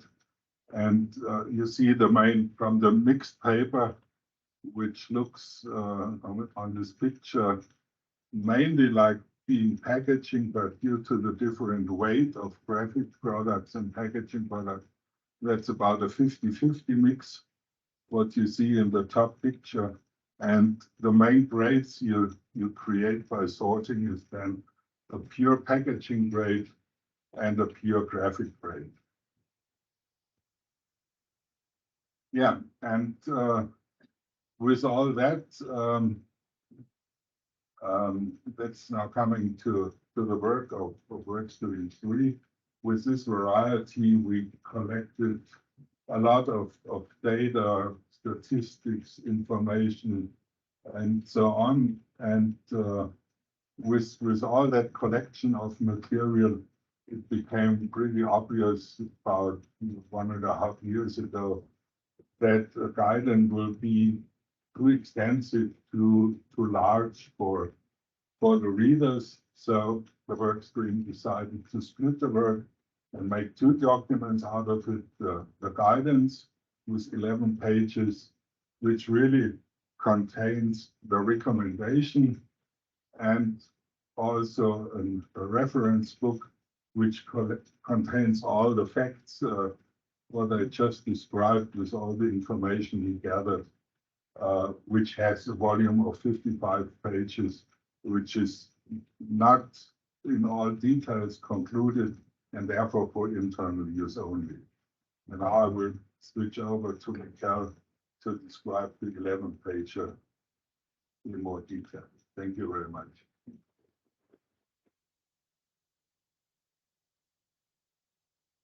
So, good morning all. I have to say it's very nice to be here in Brussels, surrounded by people who are interested in the topic of fiber-based packaging, and hopefully also in the recycling of this fiber-based packaging.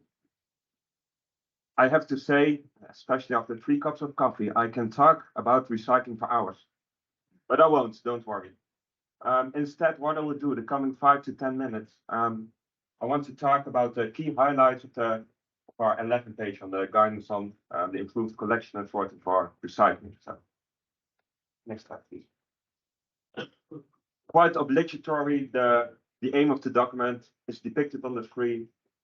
I realize it's quite the mouthful.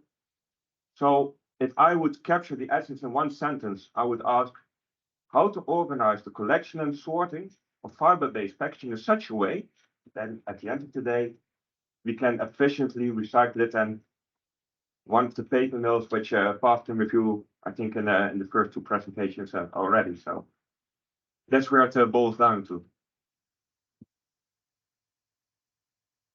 If we look at the document, I have to say it's quite high level.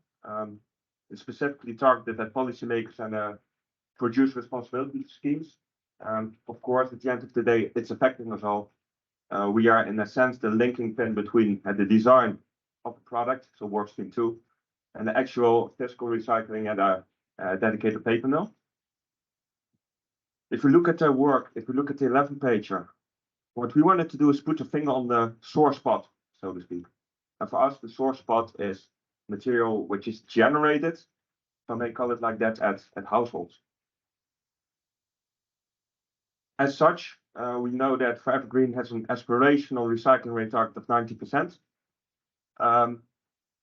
We thought it was important to emphasize the need to do something with households. So our workstream has generated a source by source recycling rate sub-targets. So in the future, still a lot of the heavy lifting will need to be done when it got for what needs to be done with material which is generated at commercial or industrial sources, but we are specifically focusing on the households. That allows us to also narrow down the question I presented on the first slide. So then it becomes how to organize the sorting and collection of paper for recycle or of fiber-based packaging generated at households in order to ensure efficient recycling at a dedicated paper mill. The guidance is doing so by providing different routes from the source, aka the households, to the dedicated recycling mill. I think it's very clear to mention, and don't you worry, I will present the routes in my final slide. I think it's important to mention there will be in the guidance there's 1 system described in full based on best practices, something we let's say discuss with all the experts involved. That doesn't mean it's the only system which could work. So I want to stress that there's alternative successful systems out there. For instance, what's happening in Sweden, the way things are collected there. They also provide with a good recycling rate, and these are also systems supported by 4evergreen. Then a slide which might draw some discussion later on. Within the work stream, we agreed on some, let's say, basic principles, some starting points. I will not call it the 10 commandments because it's not 10, but I want to lead you through them anyway. I have to warn you, some of them are a little bit cliche, but it doesn't mean they're not true. First and foremost, I think we should all agree on that all fiber-based packaging is recyclable. But I cannot stress this enough, as long as it ends up in the right bin at the right destination. You can design something which is perfect, you know, perfect fibers, no contamination. But if it ends up in the garbage can, or if it ends up at the side of the road, you're lost. Very important point, and this is something I discussed this morning, for instance, with Hans and with some people yesterday. Source separation is a must. At the end of the day, as a basic principle, the more monogamous waste stream is, the more easy it is to recycle. That means if you look at material generated at households, and I'm looking to you as consumers now, you're our first line of defense in this regard. You're doing the first shift in putting material in one bin or the other, assuming you're all recycling it. As at the end of the day, this provides a strong foundation for recycling and suitable paper and board mills. Quality of recyclates is generated in first instance by what consumers do at the source. So they need to be educated, they are part of the loop. We should support them, but they are not, we cannot put everything on them. It's not only up to the consumers, at the end of the day, it's a shared responsibility.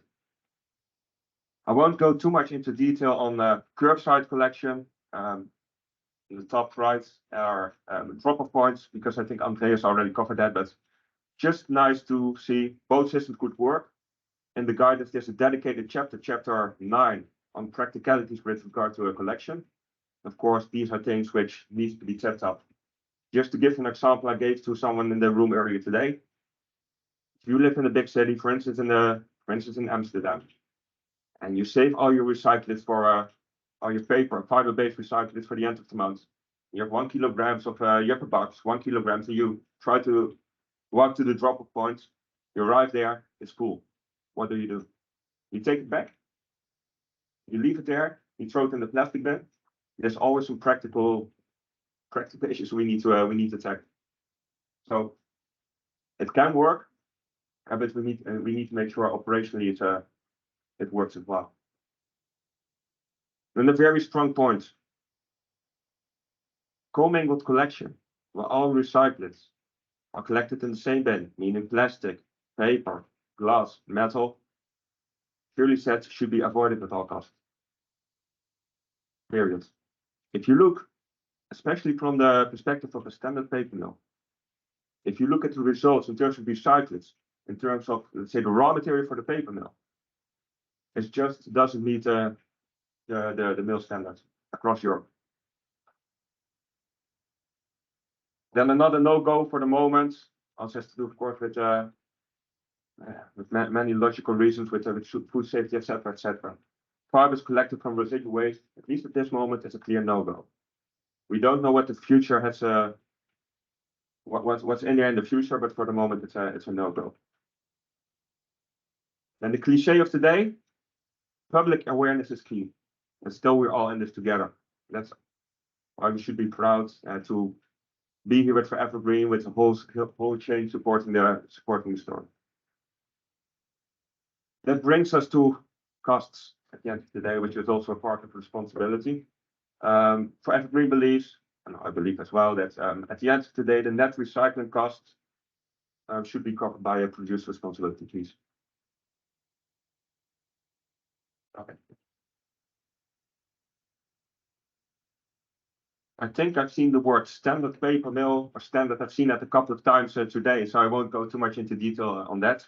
I think it's important to mention, if you look at the fiber-based packaging, if you look at recycling, there are 3, let's say, final destinations, being standard, the inking, and last but not least, enhanced/specialized.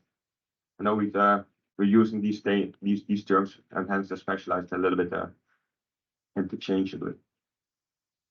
If you look at the paper mill, if you look at the raw material amount, they differ from mill to mill.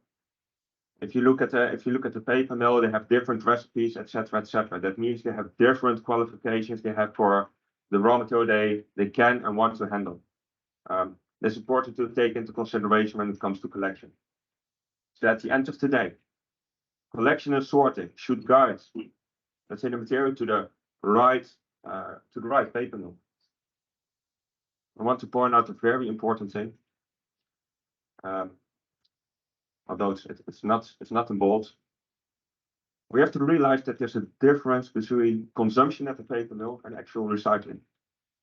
At the end of the day, and I'm just I would say stupid recycling guy. I consider a paper mill as let's say it's like a pan of soup. You can put everything in a pulver. Doesn't mean it actually gets recycled. So that's also I'm happy that we've dedicated work streams which are looking at that to make sure, okay, what happens if a certain product comes in a certain paper mill.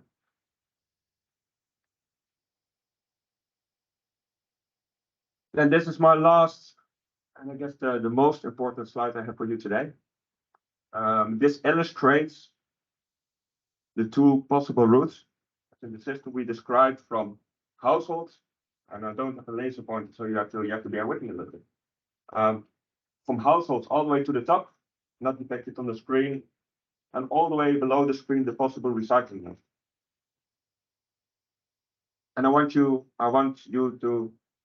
lead you through these two routes. So on the left-hand side, and it is in blue, but if I'm in Belgium, that would be yellow, apparently, because why have harmonized color coding for recycling bills in Europe? What could bring that? But okay, if you look at the first three, again, source separated. So that means that if I'm at a household, in principle, I would have 2 bins available for fiber-based packaging. Important to mention, purposely, the waste bin is not depicted here. It's not something we should have in here in an overview.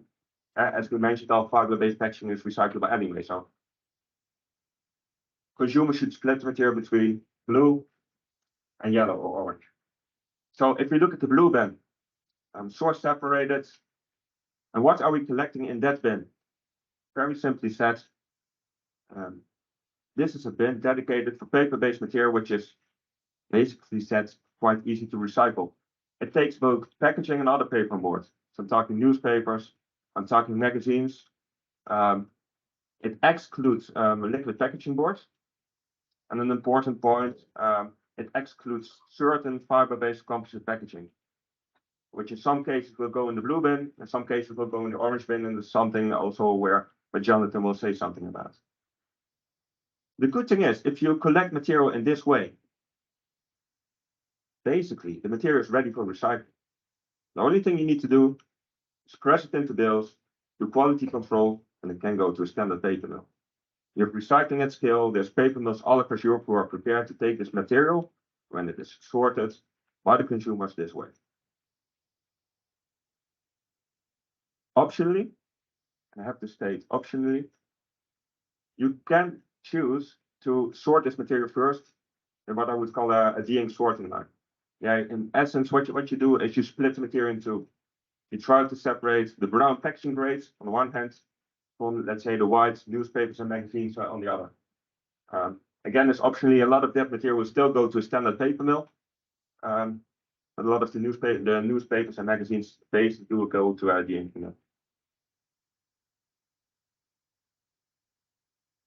Then for the second route, we call it the household collected lightweight packaging. Again, source separated because the consumer is doing the first line of defense, so to speak. This includes liquid packaging boards, plastic packaging, metal packaging, and again, because I want to save some time for Jonathan, certain fiber-based composite packaging. This is the material which needs to be sorted. Sorting is not optional here, because at the end of the day, you need to split your recycling stream again and make sure that everything goes to the right enhanced/specialty mill. And with that, I give the floor to Jonathan to tell about the next steps in our story.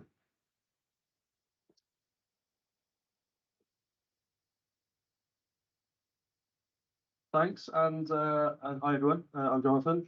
So we've heard already about the process we've gone through to develop the guidance and the world that we're living in, and of course we heard from workstream 1 and workstream 2 as well before that, and we've also heard about what our key highlights are here in workstream 3. So I'm now going to talk about how we move forward, how we update our guidance with the new information that we have now and will have in the future, and how we integrate that really into our guidance. Next slide, please. So firstly, as a reminder, our current guidance is a first version. It was always intended to be a first version. There's only so much that we could say at that point in time last year, as we waited for the other work streams to conclude. In particular, the evaluation protocol of workstream 1. It was always our intention to update several times after the other work streams had concluded. But really, our key objective for the second version is to integrate the technical findings of the other work streams, in particular workstream 1, with the focus being on standard mills. I think we recognise, and I'll go over this again shortly, but we recognise there are still limitations in terms of what we can say and what we can recommend, but in particular for special and enhanced mills, because that work still needs to be concluded. So that will come at a later date. So yeah, but we still need to make sure that what we have out there is correct, it is up to date, it does reflect the new findings, and that we're all aligned with the other work streams as well. So we anticipate out of this process that we'll have a more tangible set of recommendations for standard paper mills, with the view to improve the collection sorting across Europe and achieve that 90% recycling rate. We also intend to include added detail on the different stages of collection and sorting. I think one limitation of the current document is that we could probably do a bit more on the sorting aspect of it, in particular. So we're going to address that, as well as looking at some additional sectors as well, which I'll take you through. So we anticipate that the release will be ready by the end of the year, within Q4, and there'll be a stakeholder consultation process prior to this release as well. Next. So yeah, in terms of timeline, we're underway with the review. So the review's happened. We are starting to amend the guideline already. We've been meeting as a working group as well as a work stream, providing and collating the comments on the various sections that need to be updated, amended, or added in some cases.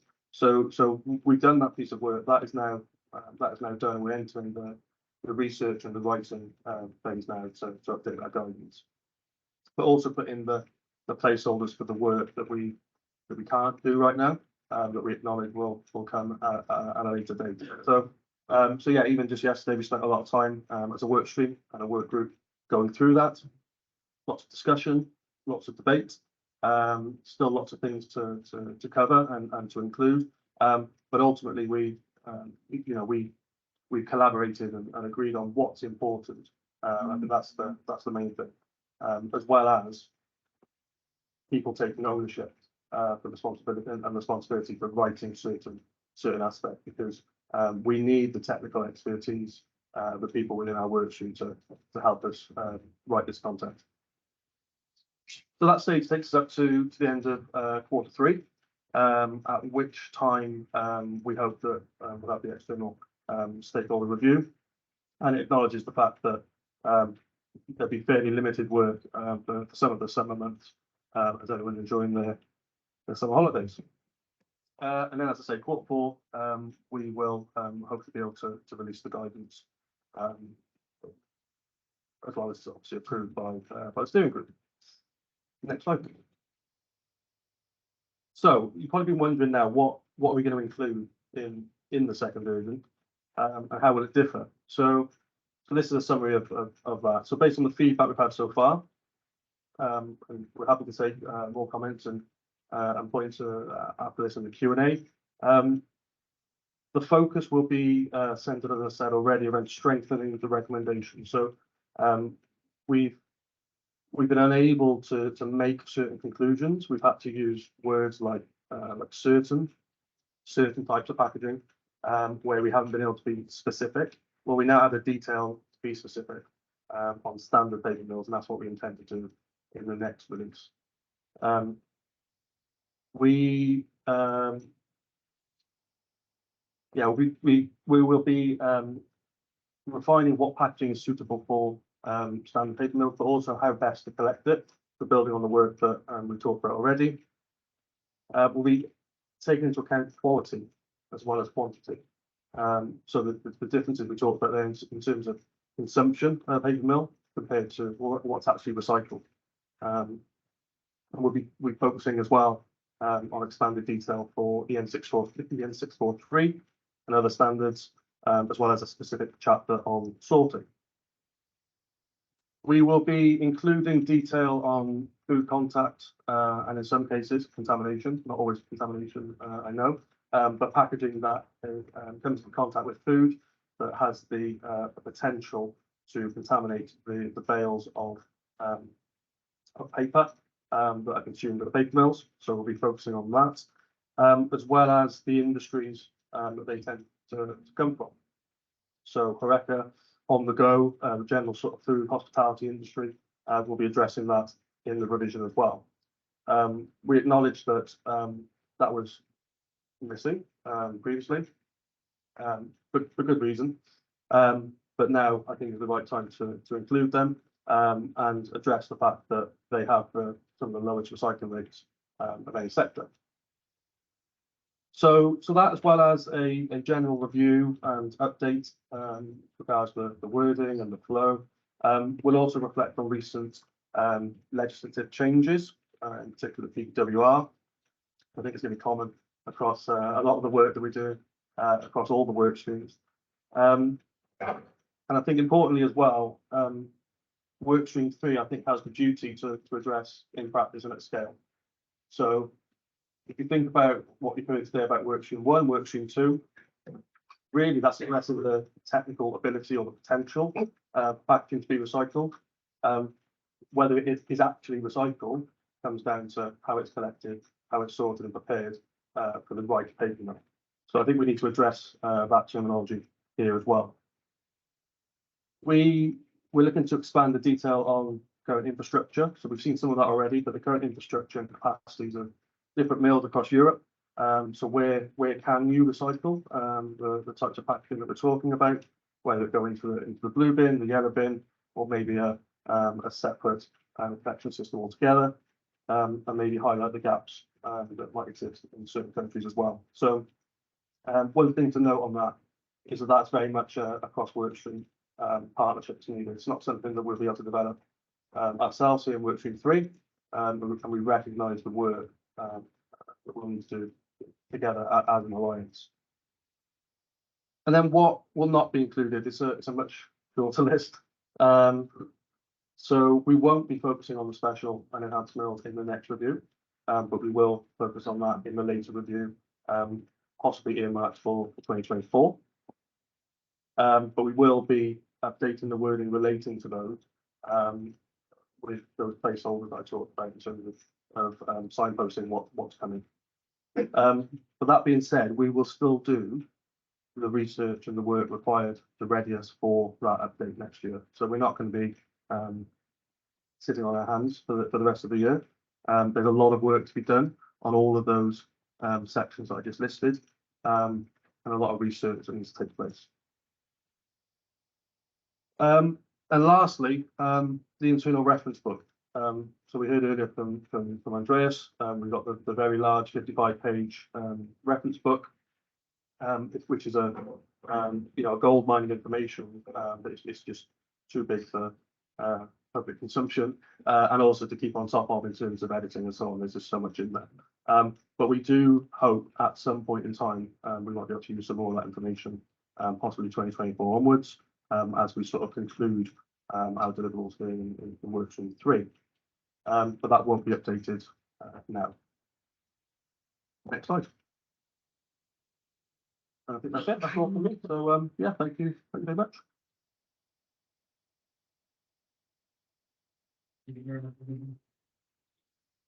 Maybe we can approach if there are any questions. We have some time to answer them. We have all the specialists on collection and sorting up here. So is there any question on the guidance so far? I see a hand raised over there. There.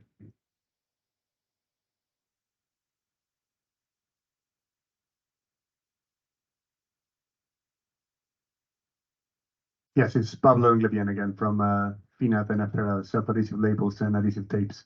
I was wondering, so you mentioned that the scope of the guideline was focused on household waste. So I was curious, do you plan to expand this to a guideline for industrial and commercial waste?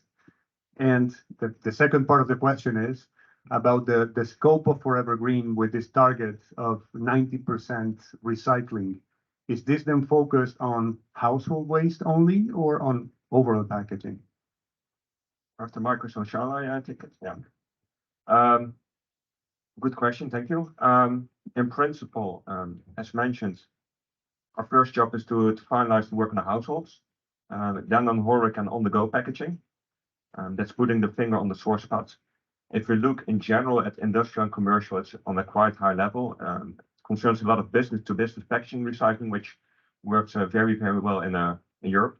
I don't know if that had been mentioned today, but I think it was on the slide that fiber-based packaging in general has an 82% recycling rate, which is, I have to say, mainly because of a lot of bulk material which is coming available through business-to-business packaging. So that's where the focus is. So at this moment, we do not intend to write something on, let's say, business-to-business. We're focusing more on the consumers. With regards to the 90% aspirational target for evergreen, that concerns all types of packaging. Does that answer your question? Okay.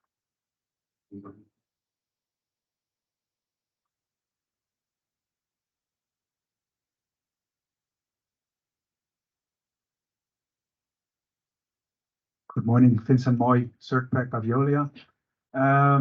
We've seen a lot of interesting presentations this morning, so thank you all for that. At the same time, it got me a bit confused because for me, the understanding of 4evergreen was that it was really focusing on packaging waste. And we saw throughout the day different presentations on 3 types of mills. Standard mills, I understand. Specialized mills, I also understand from a packaging perspective, but the inking mills seem to be a bit off. As you also explained, it's mainly focusing on magazines and newspapers. So can you explain what's going on there? Yeah, I think it's a fair question. I would say from the perspective, if you take, let's say, the blue system we described, that enables, let's say, household collected paper and board to go to a standard paper mill. I think at the end of the day, no one is designing packaging to be ending up at the inking mills. Purely also, if you look at the screen, because the sorting step is optional. That being said, I think still the material could end up in such mills, and we need to understand how the packaging would react here. But I agree with you. Normally, I would expect that the majority of the material goes to standard paper mills, followed by specialized paper mills, but possibly also ending up at the inking mills via the standard paper mill route.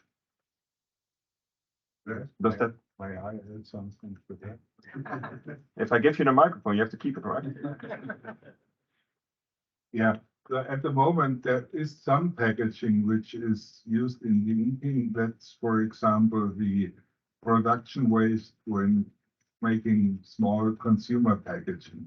And that would also be a material potentially suitable for the inking, is these usually small packaging, cigarettes, cosmetics, pharmaceutical packaging, which is on a white substrate and also has relatively low printing on it often, at that is compared to the weight of the package, and when you compare that to a magazine, for example, where you have thin pages with lots of inks on it, so it would be a perfect material, but it's not established at the moment to have this stream from the collection to the inking mill, but it would be let's say a high level recycling or more high level recycling.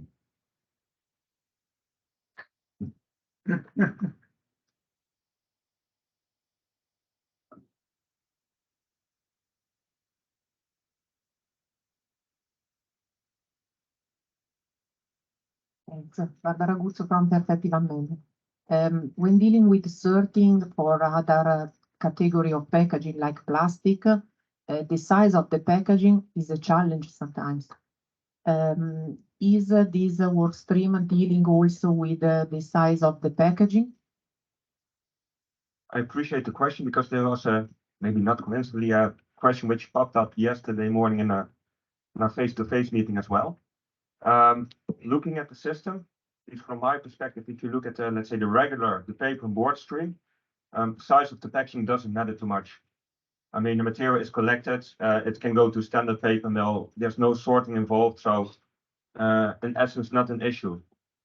It has yet to be explored by us, and I think that's also what Jonathan pointed out. If we look at the sorting, so if we look at the other route, we need to understand how the size of the packaging does affect the sorting process, because that indeed could lead to certain packages being, let's say, misplaced in certain, let's say, recycled outflows.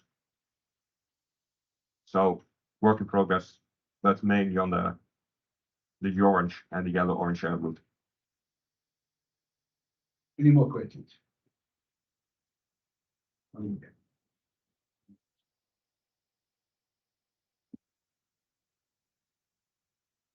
Yeah, thank you. Andrew Large from the Confederation of Paper Industries in the UK. It's a question not about particularly collection methodologies themselves, but their social acceptability. One of the things that's concerned me listening to the debate about recycling and the role of consumers in recycling is the way that, in really quite a broad way, politicians are turning it into a culture war issue and are talking about the relative power between the individual and the state and the burdens that local authorities are putting on individuals, particularly in these difficult economic times. And I wondered, A, whether you'd also seen similar sort of political influences, and B, whether it was within the scope of this work stream to find a way of addressing those. Because one of the things that worries me is this becomes a purely technocratic conversation, and actually it doesn't engage at all in the social acceptability of what implicitly 500 million people are being asked to do every day with the materials that they receive.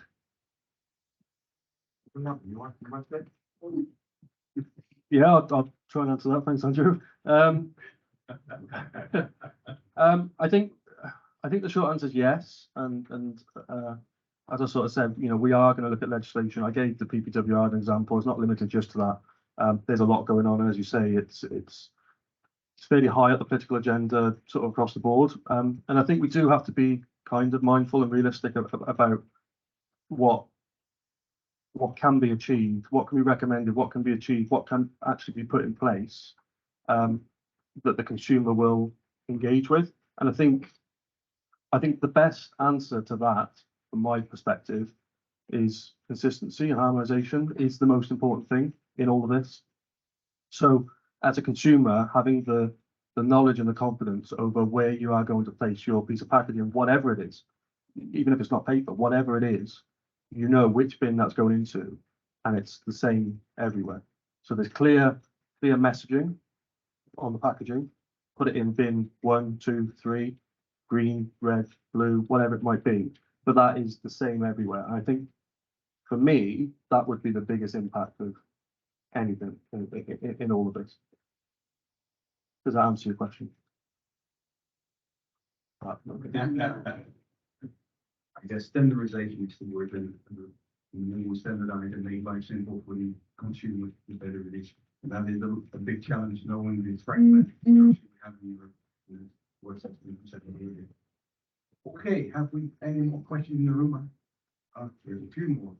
We have a few online as well, so let's take these two more in the room and then Anne, go ahead. Thank you. Arne Joost from Henkel. We at 4evergreen have an objective of a 90% recycling rate, and I'm too long in the business to believe in the correctness of recycling targets being announced, or let's say recovering or recycling rates being announced as achieved.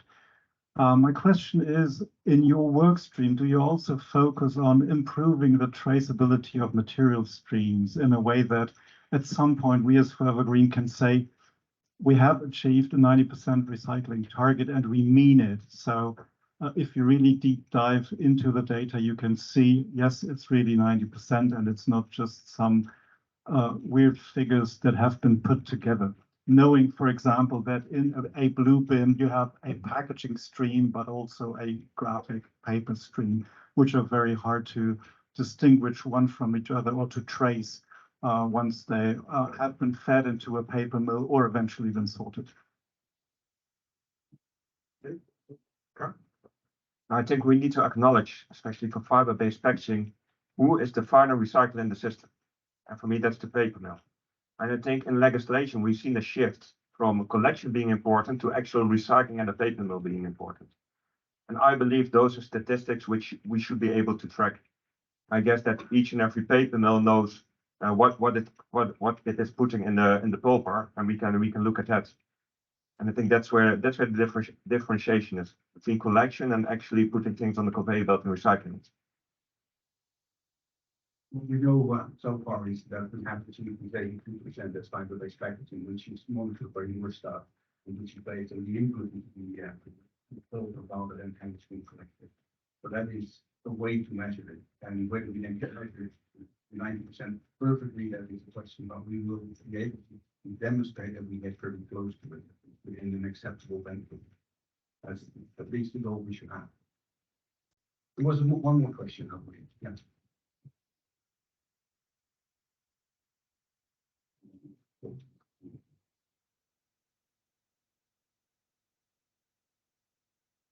Hello, I'm Erika Wijnsma from Upfield, and we are looking more and more into having paper as an option for packaging our food. And I was wondering, in our way to close the gap to the 90%, I think the food contact materials are playing quite a big role. And I was wondering what your view is on how to close that gap, because in many countries we still are excluding food contact fiber packaging from the recycling streams. Yeah, I think as we alluded to in the upcoming reviews, you know, we are going to look at food contact materials. We're going to look at on the go. We're going to look at the sectors in which the food contact materials are arising, as well as the household, obviously, within arising as well. We recognise that that's a big challenge.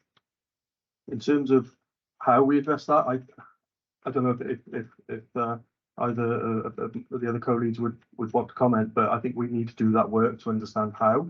But we're committed to doing that work, if that makes sense. But anyone want to elaborate on that? Yeah, that's one of the things which is not established at the moment. When you remember the yellow path that Michael has shown, you have the UBC mills for liquid packaging, and you have the other, what was it called, fiber, this complex packaging. Lightweight fiber.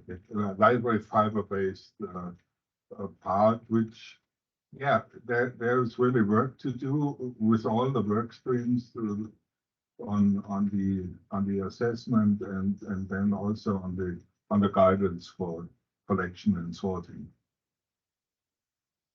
And I think basically, the first question is the fiber-based packaging you want to put on the market, is that recyclable? You know, I guess that's the first step. I guess that the second step, and that also has to do with consumer education. I mean, how many times didn't we discuss pizza boxes, for instance? You know, as long as people eat the pizza, you know, we can still recycle the product. If the pizza is still in, then suddenly it becomes a problem. So it needs to, yeah. yeah, it's a bit both ways. It's both design, but it's also education and behavior. But and basically, I would say that you're absolutely right. If we put packaging on the market, we as 4evergreen, we believe, and we truly believe, that fiber-based packaging is recyclable, and we can show that the way we design it, it is recyclable, and we should go for it. But it's, and then I'm back again with the cliche, but we are all in this together. So consumer plays a role here, design plays a role here, etc. Okay, we have a few questions on the internet, so please go ahead. So we have Alan from CTP who says, economically, it is better to collect all paper and board. Technically, it is better to separate paper and board with a minimum of 95% fibers.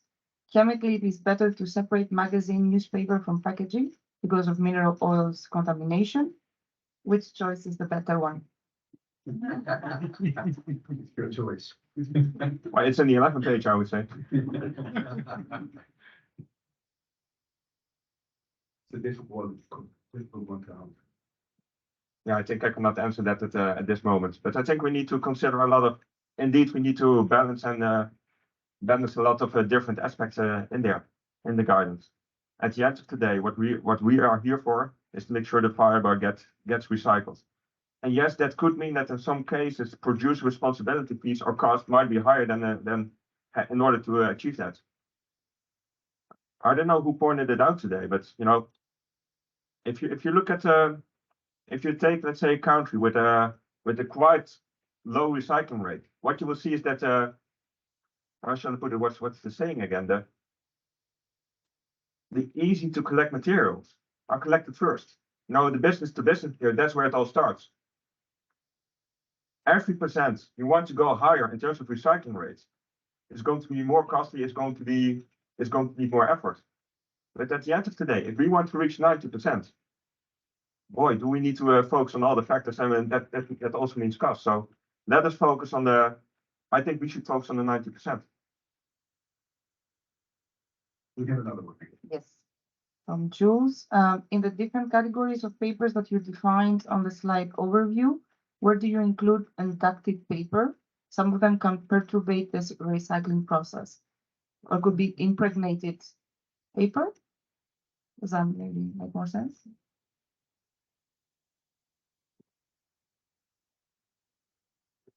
I think this is more a design question, to be honest. I can go to the next, maybe we can take this offline. I think we need to take them myself. Yeah, all right, let me just ask the following from Sandeep. I feel that directing packaging to the right paper mill, regular inking and hand, sounds rather utopian. What is the likelihood that this type of sorting will happen at the household level? Given that many countries are moving to single stream recycling, would it not make sense to design packaging for the worst case scenario, meaning for a regular recycling mill? I'm a little bit confused by the question that countries are moving towards single stream collection. I think I had an argument with my neighbor yesterday, in which I blamed that the UK was doing 60% of the household were serviced by commingled household collection. And then he said, but it's not Wales. I think in Europe, you see the opposite. I think that, at least for Europe, countries are doing the opposite. I think countries are moving towards source-separated collection systems because in practice, they know that works better. I can imagine if you have absolutely nothing in place, if you look at, and I hate to use the term, let's say third world countries. Yes, of course, you might end up that having commingled collection in place is better than to have nothing in place. But if you look at Europe, I think everyone is going towards a source-separated collection. I think that's the blueprint, and that's the way to go forward.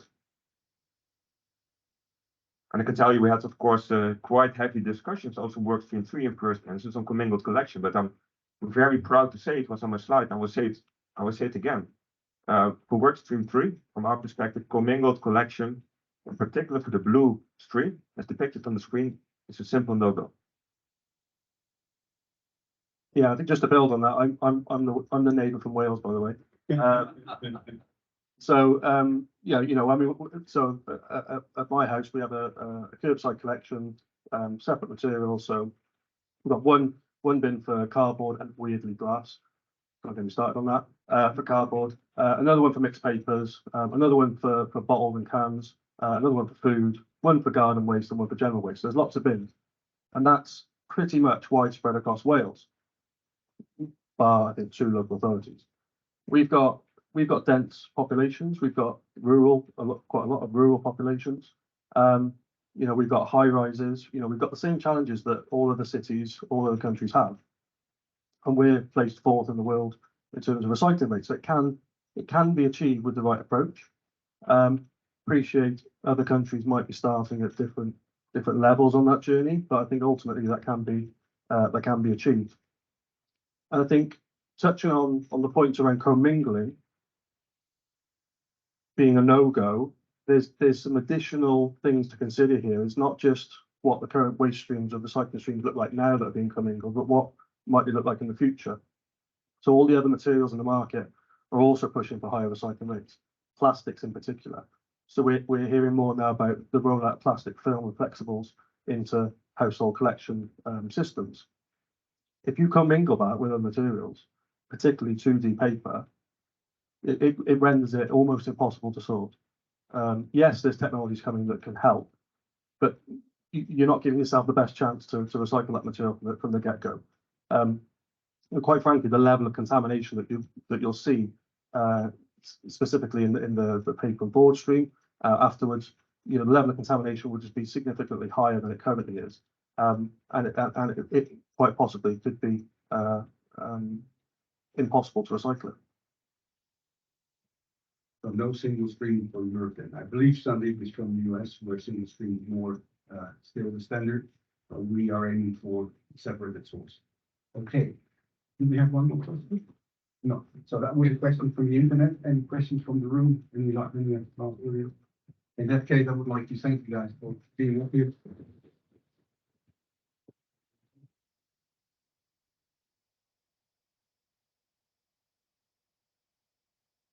And with that, ladies and gentlemen, we come to the end of our session. We're a little bit ahead of time, although you have a number of good questions in this session. Thank you very much for that.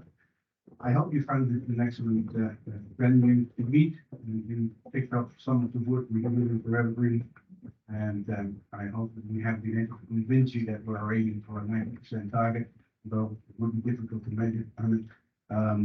But I think we're on the right way, and I'm looking forward to seeing you in the second half of the year in November when we have our next face-to-face meeting. Thank you very much.